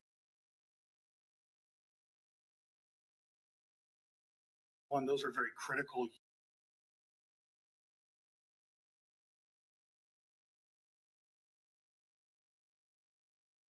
Commingling with the lifers, are they convicted for violent offenses? All kind of offenses, yes. Is there crime amongst the prisoners in that population? It's the environment of a prison is, I also equate that into the city. You have low crimes that happen under the radar, and then you have more acts of violence. It's survival. And when you're looking at running a prison from anywhere from 1,100 to 1,500 human beings within 142 acre property, that is a lot of moving parts. So the activities do happen, and there is a lot of opportunities for misbehavior and inappropriate activities. Sir, if you're under a death sentence, can you work? No, If you're sentenced to life in prison without the possibility of parole, do you have to work? you're required to work up to 60 hours a week for free in whatever job skills, because 85 to 90% of any prison is maintained by the inmate labor, from pushing manual lawnmowers to folding clothes, serving 10,000 meals in 1 week, and dealing with all kind of painting issues and asphalt repairs. We use the inmate labor to upkeep the facilities that are often deteriorating. And would the determination of where a lifer would work happen in the classification process in terms of assessing skills and their background, suitability towards certain jobs? Yes, what happens is once the reception center sends the individual to a permanent facility, the individual within 4 or 5 days will meet with their classification officer. They will read the file. They will look at his job skills or her job skills and place him in a job within 72 hours. Now understand, because we have such an active population of meals and we launder a lot of clothes, usually the first 3 jobs you're going to get is cooking and prepping meals in the kitchen, cutting grass with manual lawnmowers, or in many cases, we could put them in the laundry, in which they will prove themselves and be responsible, because every inmate will be put on a schedule. You'll report to work, and depending on how respectful and how effective you are, you can move into other positions or other job assignments that exhibit a little bit more trust. If you get sentenced to the yard crew, do they let you work when it's not really hot outside? No, sir. Are you familiar with inmates that are sentenced to death becoming almost celebritized or martyred? Do they get a lot of attention from the outside? In my years of experience, those who have those type of high notarized cases, they get a lot of pen pals. They have a lot of folks who follow them. They create that environment, and there is usually a following in many cases. And sir, do you find that to be of a less prevalent degree for those that are sentenced to life in prison without the possibility of parole? When you go to life, you're just one of many others serving life. You're responsible to keep your upkeep every day at work, your home environment, your housing environment, keep up with your job assignment and any other assignment provided to you. And at the end of the day, you're just not as special. You're just a prisoner with a DC number serving time in prison. And sir, in using your certainly the breadth of your background, your review of Mr. Victorino's records, and also your interviews with Mr. Victorino, do you have any concerns that if Mr. Victorino was sentenced to life in prison without the possibility of parole, that he would pose any danger to the inmates in the general population? Based on my years' experience reviewing his records, particularly in the last 18 to 19 years, he does not pose a threat. In fact, his skills and his labor would be beneficial to the prison system by putting them to work and having him provide some contribution into the operations of any prison. Yeah. Yes, sir.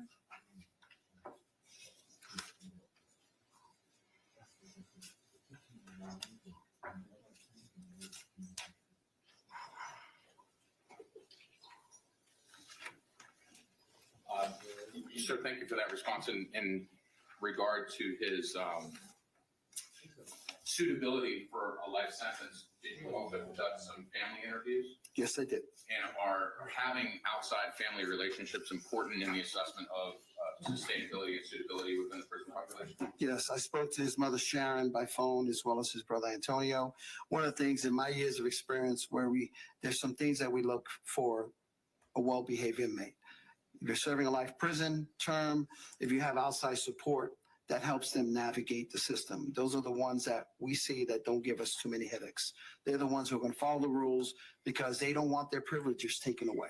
Because a privilege is to have a visitor. A privilege is if you want commissary, if you want to make a phone call, if you want to watch TV, if you want to have recreation, those are all privileges. And if you're not balancing your behavior in the prison setting, then those things are subject to be taken away. With family support, that in my years of experience, those type of prisoners usually have a better adjustment in a prison setting because they have a lot of folks to communicate and they're supporting them and encouraging them from a distance. Mr. Benasca, do you have an opinion on whether Mr. Victorino's day-to-day life would be harder if he was sentenced to life in prison, or whether he was sentenced to death?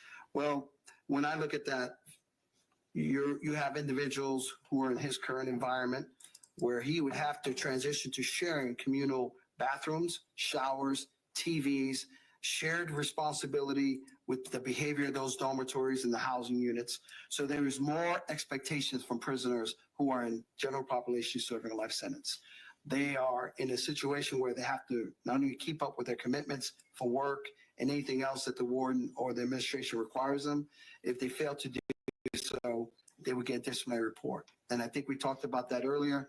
If they get a disciplinary report and continue to get disciplinary reports, then they end up in this other environment, as we know as close management. Close management, we have several prisons that are designated that if you have those serving life don't follow rules, then they end up in close management where they basically allowed to come out of their cell 3 times a week for an hour each. The rest of the time, they're locked down in the cell. Mr. Benasco, if Mr. Victorino was sentenced to life in prison without possibility of parole, you talked about this 60-hour work week that he would have to do. Is he ever going to leave the prison grounds? Would he ever be on a road crew? No, he would never be on the road crew. An individual, any prisoner serving life without parole in the prison system, the only time they're leaving is at their expiration of their death in a body bag. Thank you. What's under the one?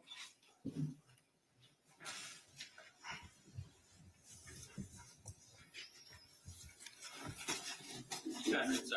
How are you, sir? Good, thank you. Just a couple questions for you here today. First, I know Mr. Visco asked you about how many hours you worked on the case, or what your hourly rate was. How many hours have you worked on this case? 29 and a half hours. I missed at the beginning. Are you from Texas? I reside in Texas, but home is Tallahassee. I commute. Okay. So 29 and a half hours on this case, reviewing the various documents and then meeting with Mr. Victorino as well. Correct. Okay.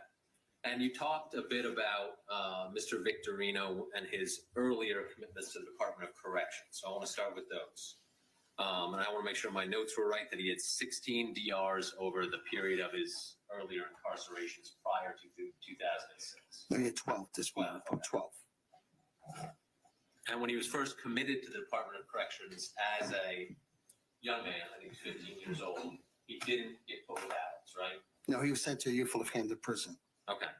And did he stay in that youthful offender prison or in a youthful offender location around juveniles until he turned 18? He stayed there till he was actually moved to Sumter, and then he was released from the prison system at 18. Okay. So the majority of the time on that first incarceration, he was around juvenile offenders? Yes. Not adults? Juvenile, no.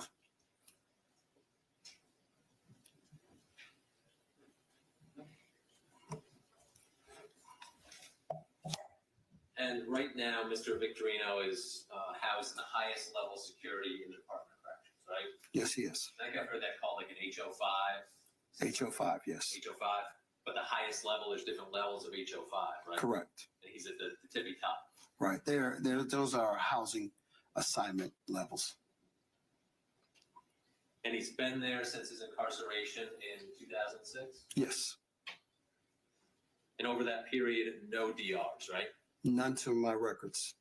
So since 2006, he's been able to conform his conduct to be an inmate who gets no DRs, right? Yes. He's followed the rules, right? Yes. Followed instructions, right? Yes. Stayed out of trouble, correct? Yes. But that was not the level he was in during his first incarcerations, correct? Correct. So when he was in, was that more of is the word general population appropriate for his first 2 incarcerations? Yes, he was. Okay. So it was in the general population area that he received DRs? Yes.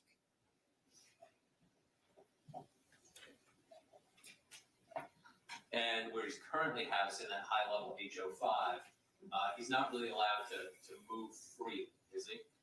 No. Okay. Now he's given rec time, right? Correct. Right on the rec yard. And how many hours a day is that? You can have anywhere from 6 to 12 hours a week, in which you go to the day room, 6 hours of recreation. You're allowed out of your cell amongst other inmates as well, but not as big of a crowd as general population. And that changed recently, didn't it? Yes, it has. Maybe less? It was much less than 3 years ago. Now they allow them to have contact visits during visitation. They can have a hug and embrace. They're not shackled. They're allowed to have their tablets. They're allowed to go to recreation. They're allowed to have day room time. They can be amongst 12 of them at a time, where historically they were always taken out one by one. So that changed 3 years ago. They have more out of cell time. Did the amount of hours that they allowed last a couple of years ago too? It was much less many years ago. Do you remember what it was a couple of years ago? It used to be like 3 hours a week, not much, just to get them out their cell. And just so I'm clear, that's not just rec, it's rec and a day room, 6 to 12 hours a week. Correct.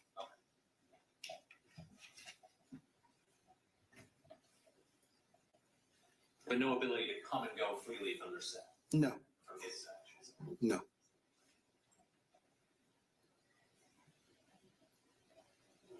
Now, should Mr. Victorino be sentenced to life, what's the classification level there? Classification level will be HO5, and some lifers will go to HO3, but because if he gets sentenced, he will be placed at the same level he's at now, HO5, Okay. for housing purposes.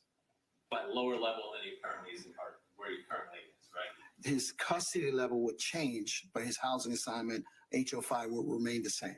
Like custody level would change. Correct. And that's where he would have, so should his custody level change, he'd have a bit more freedom, right? Yeah, more responsibilities and more freedom. Of course, he'd have to work a job, right? Yes, yes. And speaking of Mr. Victorino, did he talk about what job he'd like to work? Well, speaking with him, one of the things, he has a background in electrical and construction, which is very important to any prison to run, because we have a lot of those issues that happen after hours, as well as he has a passion for helping. One of the things in my years of experience, we use a lot of individuals who are serving life to serve as, we say, intake mentors. When these younger inmates are coming into the prison that have a release date that they will get out, they have this informal program known as the Lifers Program. He had an interest to help curb some of these folks, young kids' behavior when they come into prison not to come back, to use himself as an example of what not to do to end up in this environment. And of course, let's break that down into both areas, because the first part we talked about kind of his skill set. Is that a skill set that, the inmates help with the upkeep of the Department of Corrections? Correct. And Mr. Victorino expressed to you that he has a skill set that he believes could be helpful. Yes, and not only that, in looking at his prison records and his first two commitments, he served in a variety of positions such as a barber, law clerk, but more insightful was as a construction electrician. He served in those roles and performed well at the prisons he was at to keep him with the upkeep of the day-to-day operations. So he would have a good reference as he comes through the classification process. They would look at that past performance and look at the need of the prison he would perhaps be sent to. And Mr. Victorino wants the opportunity to use those skills to help the prison, right? In my conversation with him, he wants to still have purpose, and he feels like he can contribute more in that environment versus the environment he's in now. Okay. And same thing with, you're talking about the informal lifers program. That's something he wants to do. He wants to be able to help, right? Yes, and communicated with him. It's my understanding he's mentored or had communication with some of the other folks in his environment where he sort of gave them guidance. And he's basically in a position in his life where he's matured, reflecting back on his life, that he can contribute and help others. And that's where his passion is. And should he be sentenced to death, he wouldn't be able to do those things, would he? Well, in the current environment, if those in that environment have communication with other prisoners, so he will continue to have them, but not as much as he was in a prison serving life. Okay, but he wouldn't be able to have the opportunity to work if he was sentenced to death, would he? No, In the capacity that he wants to. no.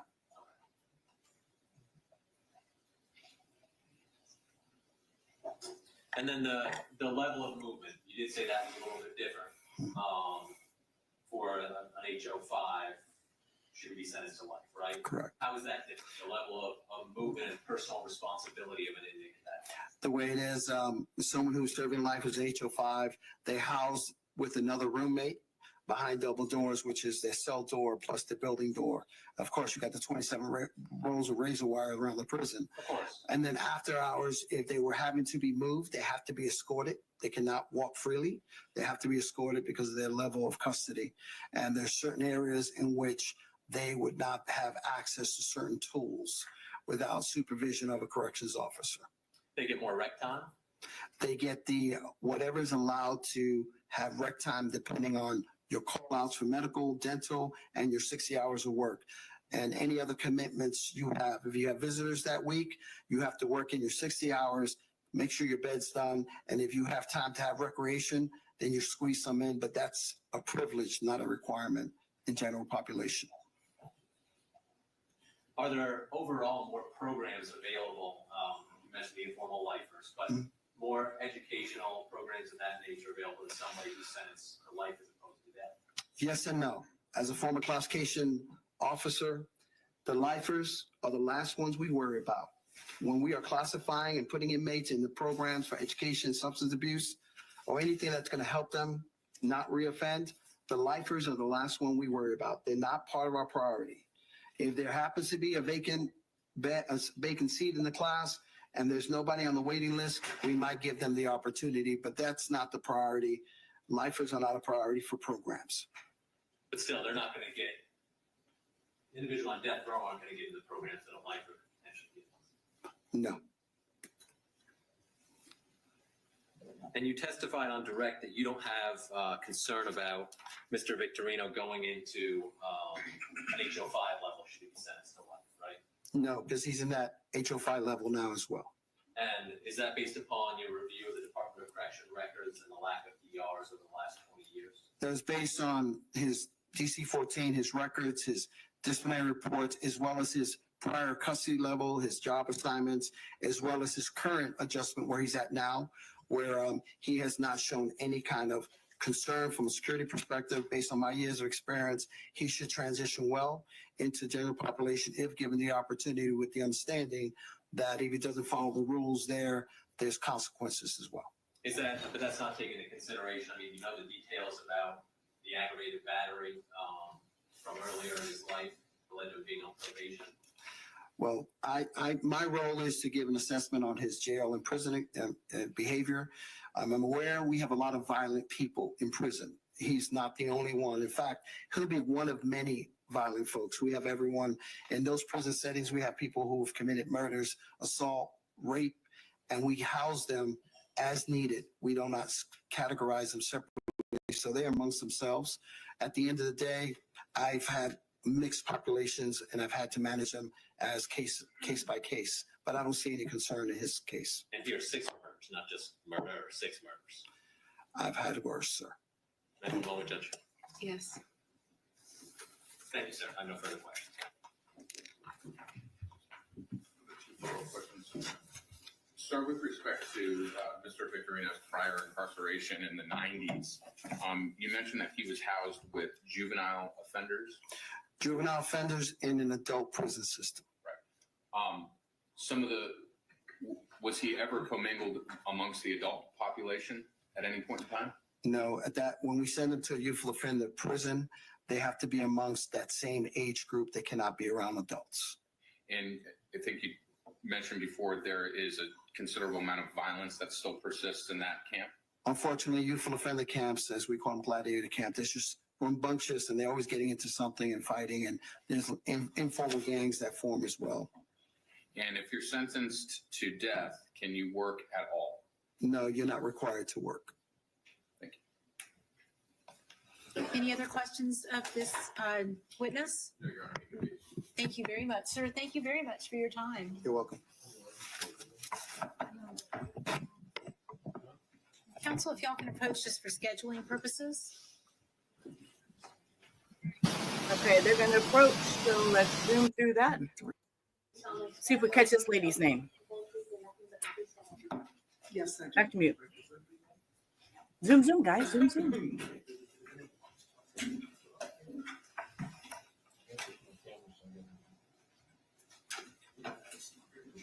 Thank you.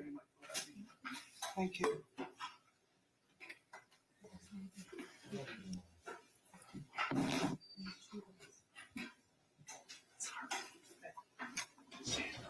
Thank you. Good afternoon. Hello. Ms. Victorino, can you state your full name for the record? Sharon Elizabeth Victorino. Well, Coleman Victorino. Coleman, your maiden name? Yes. Victorino is your. And my pre-adoption name is Gonzalez. So. A lot to unpack there. So I know you've testified before, but it's been a very long time. So let's just try to not talk over one another. I'll do my best as well. I tend to have a problem with that. I get excited. So we'll both do our best and just relax and just, we're having a conversation, okay? Yeah. Yes, ma'am. Okay. You had indicated just now, first of all, how do you know Troy? He's my firstborn son. Did you see him when you came in the courtroom? Did you look? No, Do you see him now? yes, I do. Miss Victorino, when was he born? He was born December 11th, 1976. How old were you when he was born? 21. How many children do you have? I have 6 living children. 6 living children. Can you kind of go through their names with us in the order that they were born? Okay. Troy Miguel, Jason Alexander, Antonio Raphael, Maritza Nicole, Christopher Brent, and Ricardo Manuel. All Victorino. Manuel, all Victorino. They all have the same father. Yes, ma'am. Who is their father? Miguel Angel Victorino, deceased. When did he die? 2010. Did you remain married to him? Yes. Until he died? Yes. When did you get married? 1975, September 19th. So it sounds like you had Troy pretty quick after your marriage. Yeah, Yes. yeah. I want to talk, because you had mentioned, because I think it's important to know a little bit more about you. You said that you were adopted. Yes. Can you kind of describe that a little bit more? Who adopted you? I was given to my biological grandmother's best friend. So my mother gave me to someone who was my grandmother's age. She was born in 1908. So much older woman. Yes, she had already had her children. How old were you when that happened? 3 months old. Did you ever have a relationship with your biological mother? I knew her because my grandmother and my adopted mother were good friends. I didn't know it growing up. You know, all the other kids in the family called her Aunt Mabel, and that's what I called her. So you didn't know that was your mom? I didn't realize it was my grandmother. I didn't, you know, at that age, I didn't put 2 and 2 together, but I was told at 7 years old that I was adopted. Were you treated well by your adopted family? Now looking back on it? I was given food, shelter, and, you know, clothing. This is a woman who was born in 1908. Rules were very different, you know, African-American woman. And at 14, you were expected to work. So at 14, she went to Florida and left me in New York. You know, I was a sophomore in high school when I worked. Would you say that kind of, the kind of upbringing that you had made you a little hard, tough? I didn't feel like it back then. I just felt it was normal. It was the norm for our family. When you look back over it and see how times have changed and the knowledge that we now have of more knowledge of human nature and how we should be treated and what results from being treated a certain way. That's something that you don't think about when you're growing up. You just do what everybody else is doing. That's what I did. Your husband, did he have a similar kind of like upbringing, like a rough upbringing? Yeah, he was raised in he's Dominican. He was from the Dominican Republic. And their background probably was worse of a disciplinary thing than mine was. Now, we've one thing I want to kind of just make clear before we get started on talking about Troy a little bit more as a Okay. child Okay. is you haven't been here for any of the testimony, so you don't know what we've already talked about, right? No, I have no clue. You don't follow the trial. No, not at all. When it comes to the facts of what happened in this case, have you exposed yourself to that? Have you seen, watched it, anything like that? No, because it was so anxiety filled, first of all, for me. The anxiety I have for the victims and their families, that all I prayed for was peace of mind. And in order for me to have peace of mind, I had to stay as far away from those things as I could. Sure. So it's safe to say if you're asked a bunch of questions about what happened in August of 2004, you wouldn't have those answers. No. You know why you're here, though. Yes. You understand that your son is convicted of 6 counts of first-degree murder. Yes. You understand that he's facing the death penalty. Yes. So you are aware of those things. Yes, ma'am. I want to talk to you about Troy's child.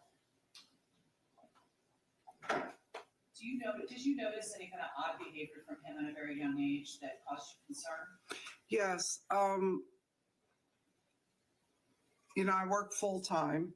I'd have a child and then I'd go back to work. And Troy was being taken care of, Troy and Jason. At that time, I also had Jason.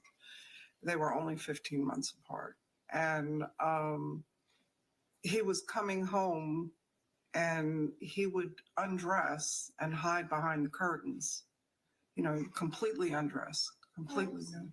He was about 2.5. And I remember talking to my husband about it and saying, this is weird. This is not right. Kids don't do this. They're not ashamed of their bodies.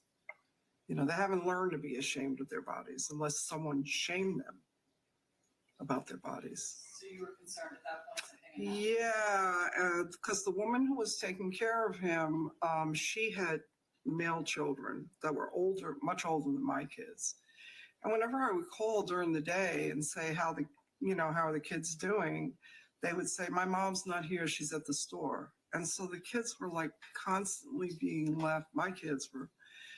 So after seeing that, I changed to a different sitter. I found a different sitter. But you also took him to a doctor and there were concerns? Yeah, I had expressed that to the doctor, but he had never been examined or anything like that to see if there was any abuse of any sort sexually. But you communicated this with Dr. Danziger, that you had this suspicion? Yes. Now, we've already talked about this a great deal, but there were times when the school reported that Troy had bruises on him. Do you know what I'm talking about? Yes, that was back when he was 6 years old. He was in first grade. And he came home with a test, and the test had nothing on it. Absolutely nothing except teacher's 0. And so we sat him down and we talked to him, told him that he needed to at least put his name on the paper, at least make an attempt, even if you didn't know the answers. We weren't demanding, hundreds of our children. We just wanted them to function and to learn as much as they could. And he got spanked. Yeah, he got disciplined by my husband with a belt. And yes, the buckle hit him in the neck. You agree that your husband routinely would beat Troy?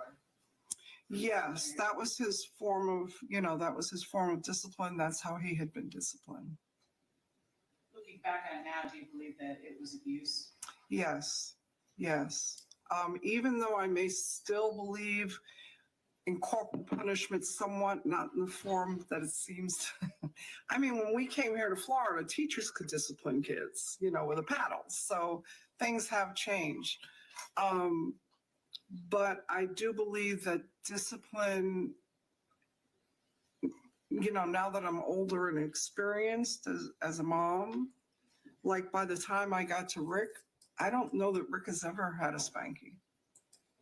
Would you agree that Troy kind of protected his brothers also? Yeah, Troy would definitely step up for his brothers. Like if they were getting yelled at by their father and he could see what was coming, he would say, I did it, it was his fault. So he'd take discipline that was meant for others. Always, always. Even as he got older in school, if his friends were smaller than him, and he would take the brunt of things for them. Were you abused by your husband?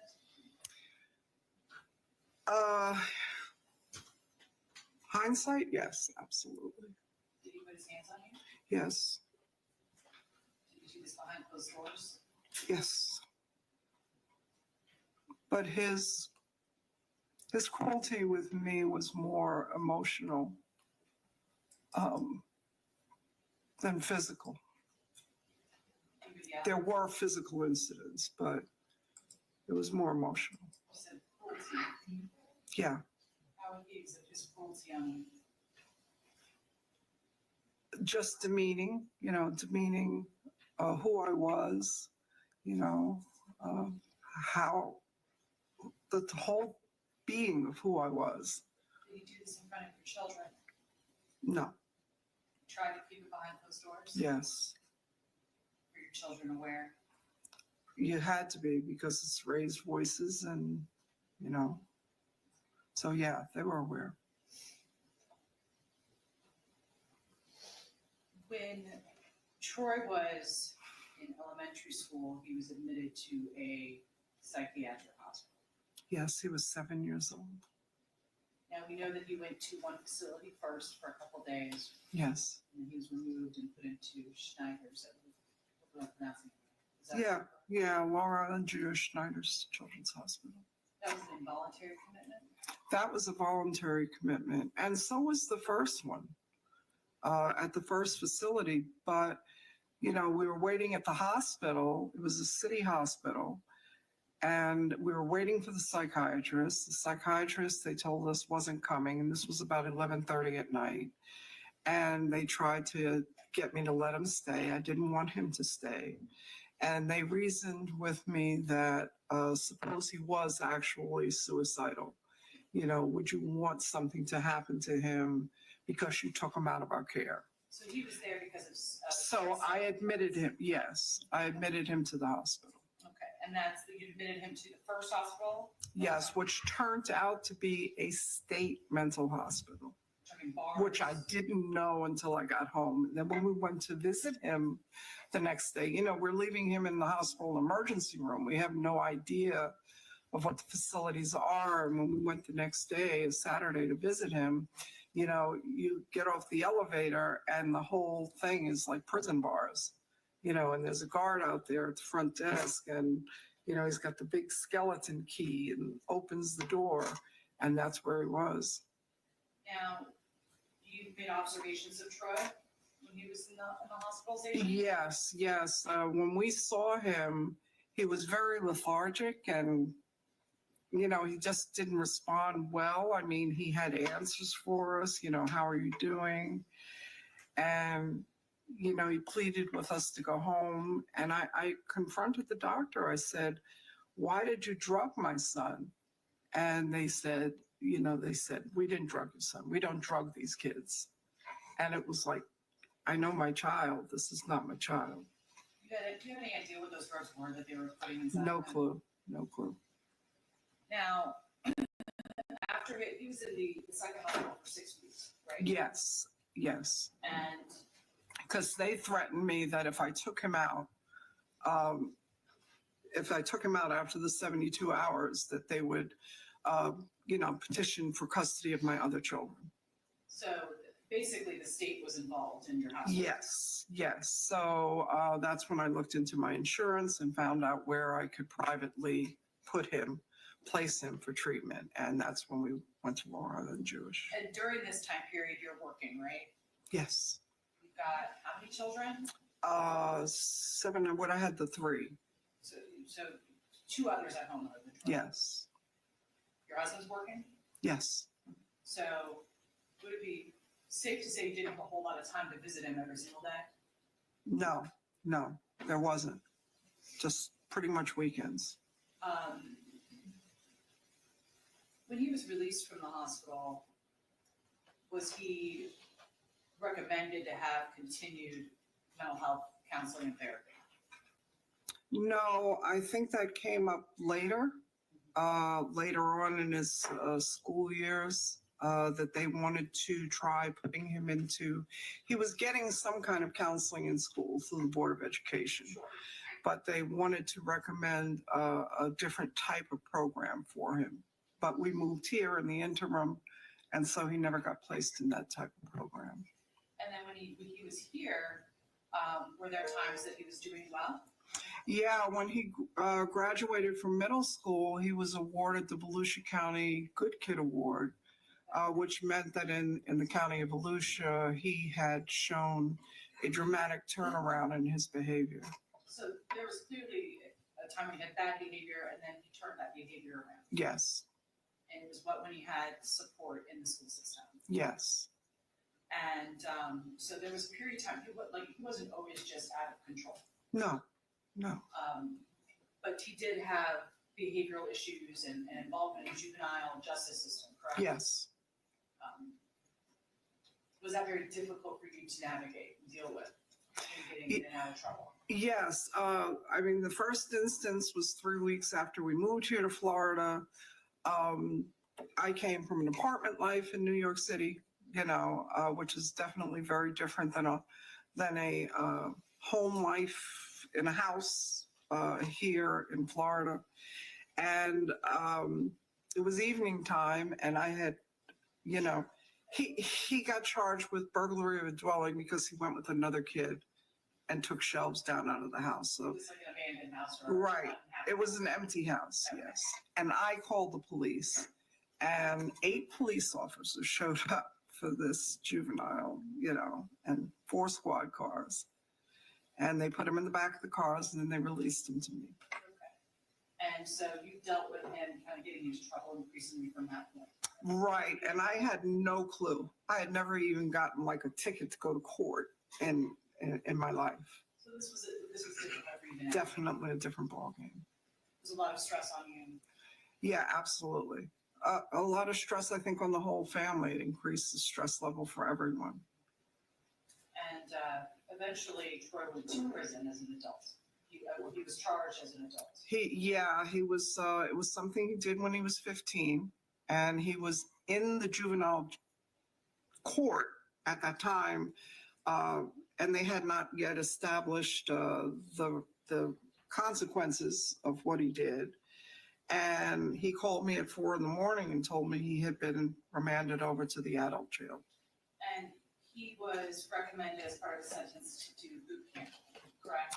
That was in the juvenile system. The juvenile system, the judge there desperately tried to help him.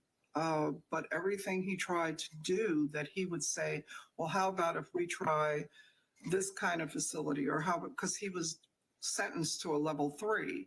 And there are 8 levels in the juvenile justice. So he's like, well, can we sentence him to a 5, or can we sentence him to a 7, or can we sentence him to 8, where he doesn't get released without job training and every psychiatric help? And they vetoed everything the judge said. And yeah. The decision was basically kind of took it out of the judge's hands. By DCF, yeah. And when he was in prison, were you able to visit with him? Yes. And did he get his GED? Did he what? Get his GED? Oh, yes, he did. He was one of the first ones in Volusia County that got, I think he was the second one that got his GED. He's been basically in prison for a large period of his life. Would you agree? Oh, most definitely. I would say at least 3/4. Does he seem to do well behind prison walls as far as adjustment and attempting to do an okay job, with being in prison? Yeah, I think because he knows the rules. And that probably might be, a lot of reasons why prisoners go back. Inside, they know the rules. They know what's expected of them. They know the consequences. And that's kind of, the idea behind the discipline that we administered, is that there are consequences for what you do. And so it appears that at least least from all that you've seen of him, is that he's adjusted.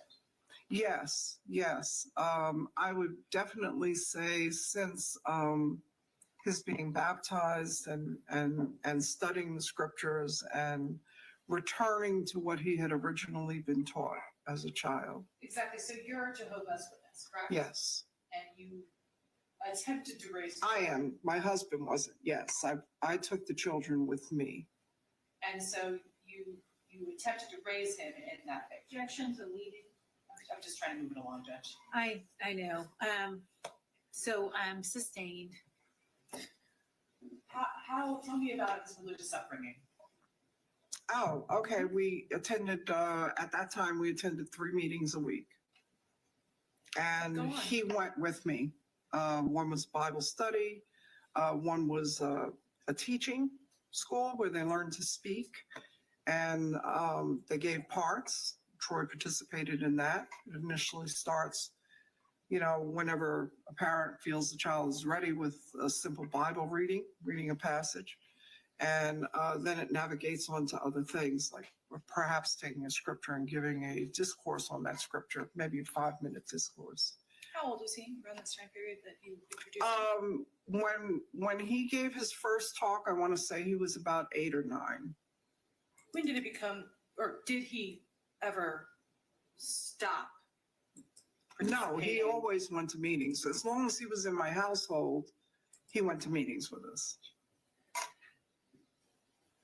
Obviously, well, was there a time period where you feel like he lost his faith and was not practicing the way he should, considering what he was getting into?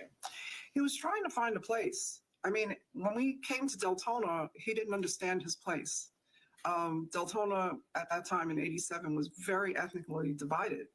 And so he didn't know where he fit in there. Why is that?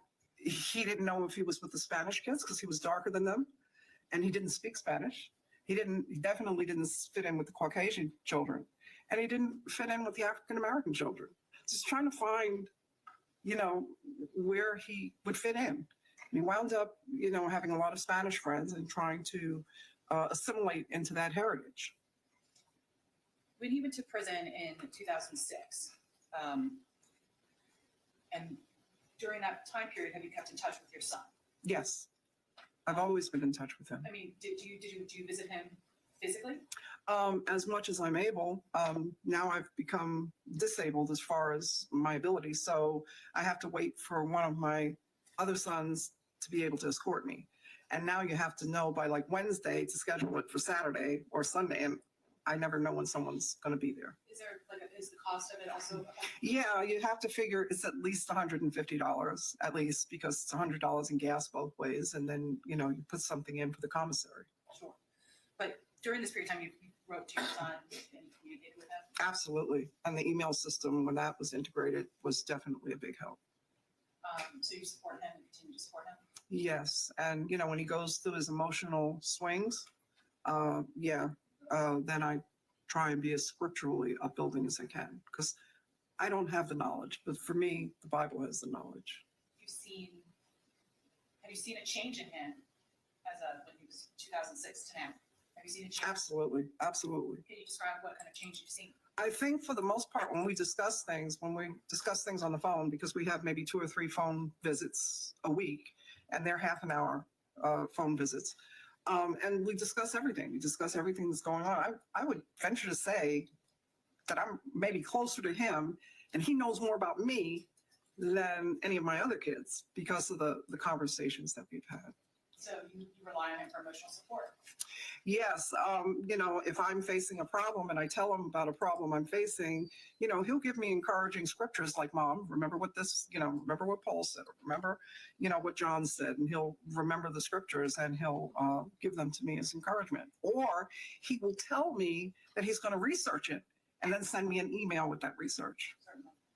And has he been supportive to your church group or your community? Yes, as far as I know of, Al Barker has told me that, he's affiliated with that congregation up there near Stark. And so he does participate.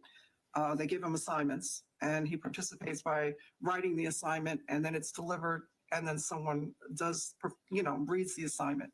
on his behalf. Can I approach her so I can show some photos? Yes, absolutely.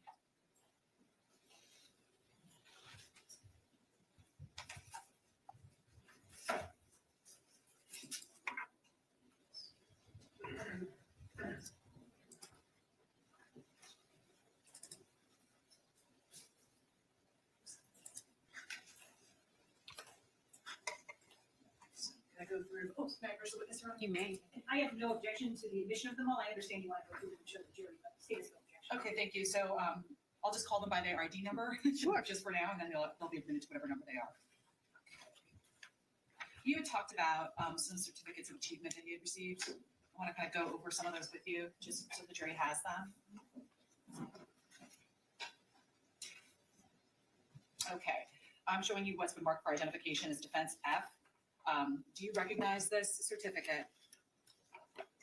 Yes, that's the one he got, yes. That's the one he got in middle school. And what is it? It's a Volusia County good kid. He was, that's another tragedy that happened in his life. They had a beautiful dinner cruise, a formal dinner cruise out of Deltona. And we only had one vehicle and we were sitting at the home. I had arranged for a babysitter and my husband didn't come home from work.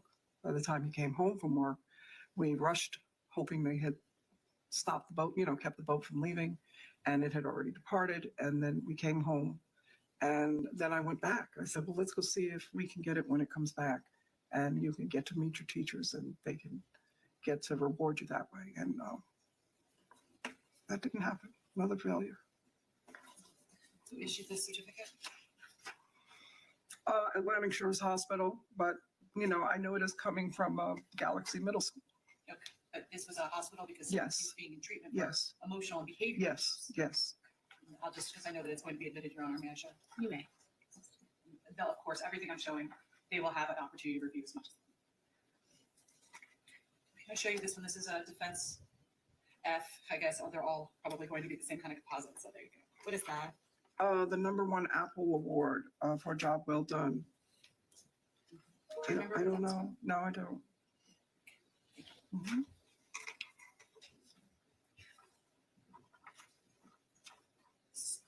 Defense G for identification, do you remember? Hurricane Island, Outward Bound, yes. I petitioned the court about that and researched that, and it's a place from out of Maine, and they take children on river excursions. They teach them how to read a map and how to read a water map.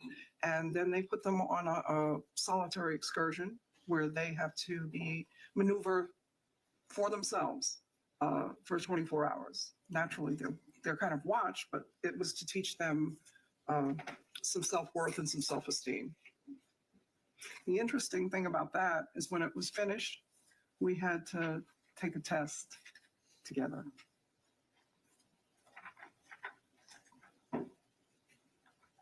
Now, when he was in the prison system, do you know if he completed any programs and educational programs? He sent me certificates, yes. He sent me certificates of different things that he had completed. And this is for identification defense C.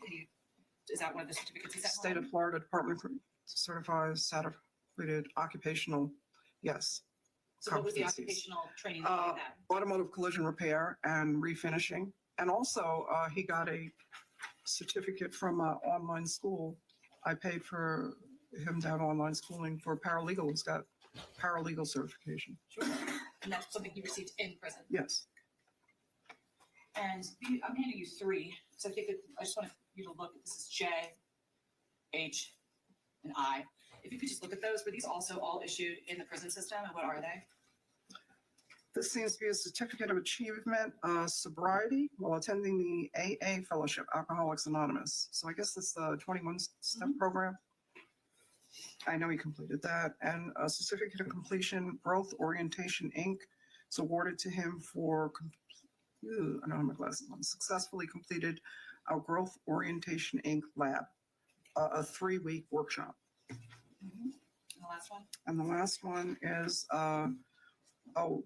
Life Skills Foundation Vital Issues Project was that he had satisfactorily completed Vital Issues Project, Personal Development, and Life Management Cognitive Training. Thank you. Thank you. I'm going to show you a series of photographs. I just want you to kind of tell me what age he was at the time. I know the state has no objection. They're all L, they're composite L. This is L10 for identification. What am I looking at here? That was a baby shower. Troy was exactly 1 week old. Who's holding him? That's his father. This is L11. Can you point to who Troy is in this photo? That's Troy, and that's Jason, Antonio, Maritza, and Christopher. Now, how old is Troy in this photo? Approximately. I'm going to say he was approximately 9 or 10. Looks very large already. Yeah, I kind of grew him large. You grew him large. In fact, is he the tallest of your boys? No, Who's the tallest of your boys? Antonio, How tall is Antonio? 7 feet. 7 feet. Mhm. Are your daughters tall too? No, No? she's not. No, she's a short one. But all the boys are pretty tall. Yeah, I say short. She's like 5'8". Where did they get that from? My grandmother was 6'3", and her brothers were 7 feet. So it's from your side. Yeah, a little bit. This is L1. Mm-hmm. I think that was just before he graduated 5th grade, so he would have been about 10. L2. That was his graduation from 5th grade, and that's his sister Maritza. L3. That was I think that was kindergarten, How old or would he be? either 1st grade for 5. He would have been 5. So this would have been before, around the time period when when the marks were reported on. Yes. No, the marks were 1st grade. First grade. Yes. So that was probably earlier. That was kindergarten. Oh, I forgot I sent you that. This is L4. Who's that? That's me and Troy. Baby. Yeah. Is she tired, Mom? Happy baby. L5. That's when he graduated in jail. He was in jail, He was in jail. but they still let him have the cap and gown. All this. Yes, yes, Were you proud of him? absolutely, absolutely. L7. That's Troy with his brother Jason. Troy's the bigger one. Yeah. Yes, absolutely. How old was he about then? Jason, they're 15 months apart, and I would say Jason must have been maybe 6 weeks old there. 6 weeks. So, yeah, he would have been about, 16, 17 months. I don't know the math. I think this is another picture. Yeah, that's another picture of the graduation at the prison. Yes, L9. yes. He was 17 there. 17. Yes, So finally fully grown. yes. This is something L6. Can you describe what this is? It was, I don't know where he got the idea for the picture, but it's one of many pictures that he sent me home. He was, I don't think he was allowed paints. He told me they were like colored pencils, and he would burnish them with his nail so that they had a polished effect. So he created this. He created that. When? Uh, Was that between 2006 oh, yeah, yeah, yeah. and now? And now, yes, More recent? Or? yes. Mhm. Uh-huh. How long has he been doing art like that?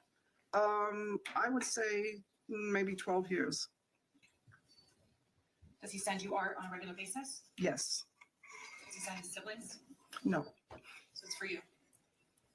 Yeah, he doesn't write to them because, the envelopes say this is from a Department of Corrections, and he doesn't want to embarrass them. And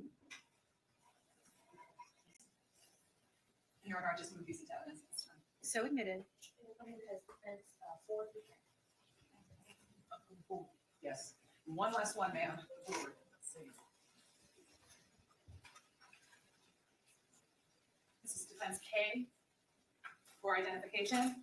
I think we've already seen one of these photos, but can you show me a little bit? I think the state has no objections. If I might. Yeah, we saw the two at the bottom. That's Troy, shortly after coming home from the hospital, probably, within a week or two. And since there's no objection from the state, so admitted. Thank you.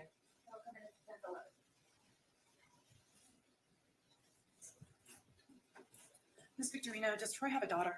Yes, Adriana, How old is Adriana right now? 19. Does she have any contact with him? Not that I know of. I know he's tried. He's reached out to her since, he and her mother have been divorced. And Did she see him though? oh yeah, they used to go up every week. This was between 2006 and now, Yes, but that stopped. it stopped when they got divorced. Yeah. Has he expressed to you that he wants to have a relationship with her in the future? Yes, he said he's tried desperately, and the letters are returned or he gets no response Did you see how from he the last known address. I'm sorry. Did you see how he interacted with his daughter? Oh yeah, he was great with her. He was Love great. her? Yes. Yes. When I would come there on their visitations, when we coincided with visitations, yes, it was all about Adriana and reading to her and playing games with her and things like that. And you mentioned siblings. Have they expressed to you how much they struggled with all of this? Yes, it's extremely emotional because so much of the abuse that they suffered has come to light that I had no clue about.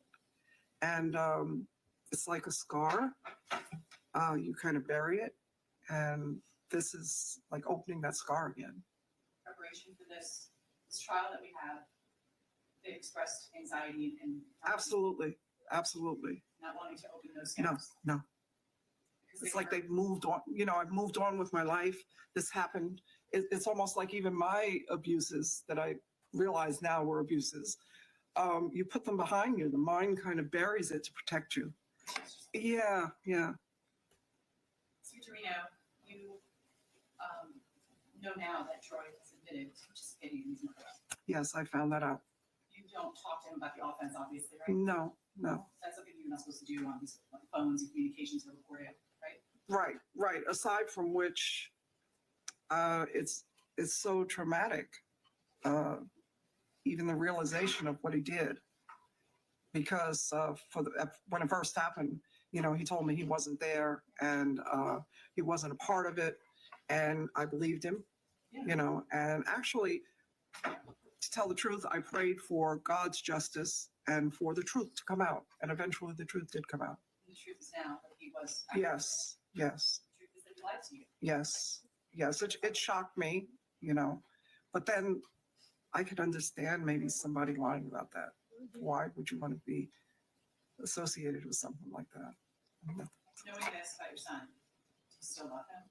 Yes, yeah, and my faith says if God loves me with all of my inequities, and He sees fit to love me, who am I not to love someone else? Aside from which, he's my firstborn son. He'll always be my baby. My first baby. You want to continue this relationship no matter what you can? Absolutely. You want to continue to have contact and to receive art from him? Yes. When I don't hear from him, it gives me deep anguish because I know that he goes into despair. And when I don't hear from him, I know he's in despair and I can't reach out to him. I have no way of reaching out to him until he reaches out to me. His brothers and sisters, they love him as well. Yes. Despite maybe They can't, they have to distance themselves, but they love him. So Ms. Simmons, if you have okay, are you sure? Because I'll give you more time tomorrow if need I was be. going to just ask one follow-up to see if anybody had anything, and I was going to Okay, thank you.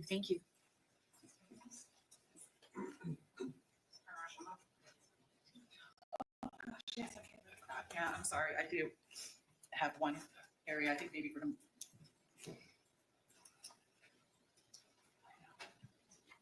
So it looks like I have 2 areas additional for questioning. So then we'll bring her back tomorrow.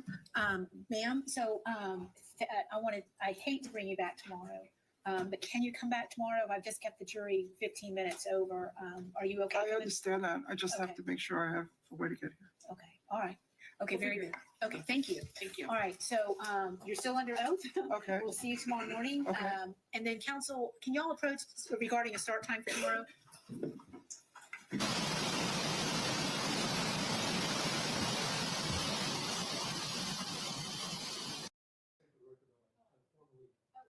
That's all right. Where you are. Yeah, we're good. Let's Yeah, try. all right, let's do it then. Yeah. Sorry.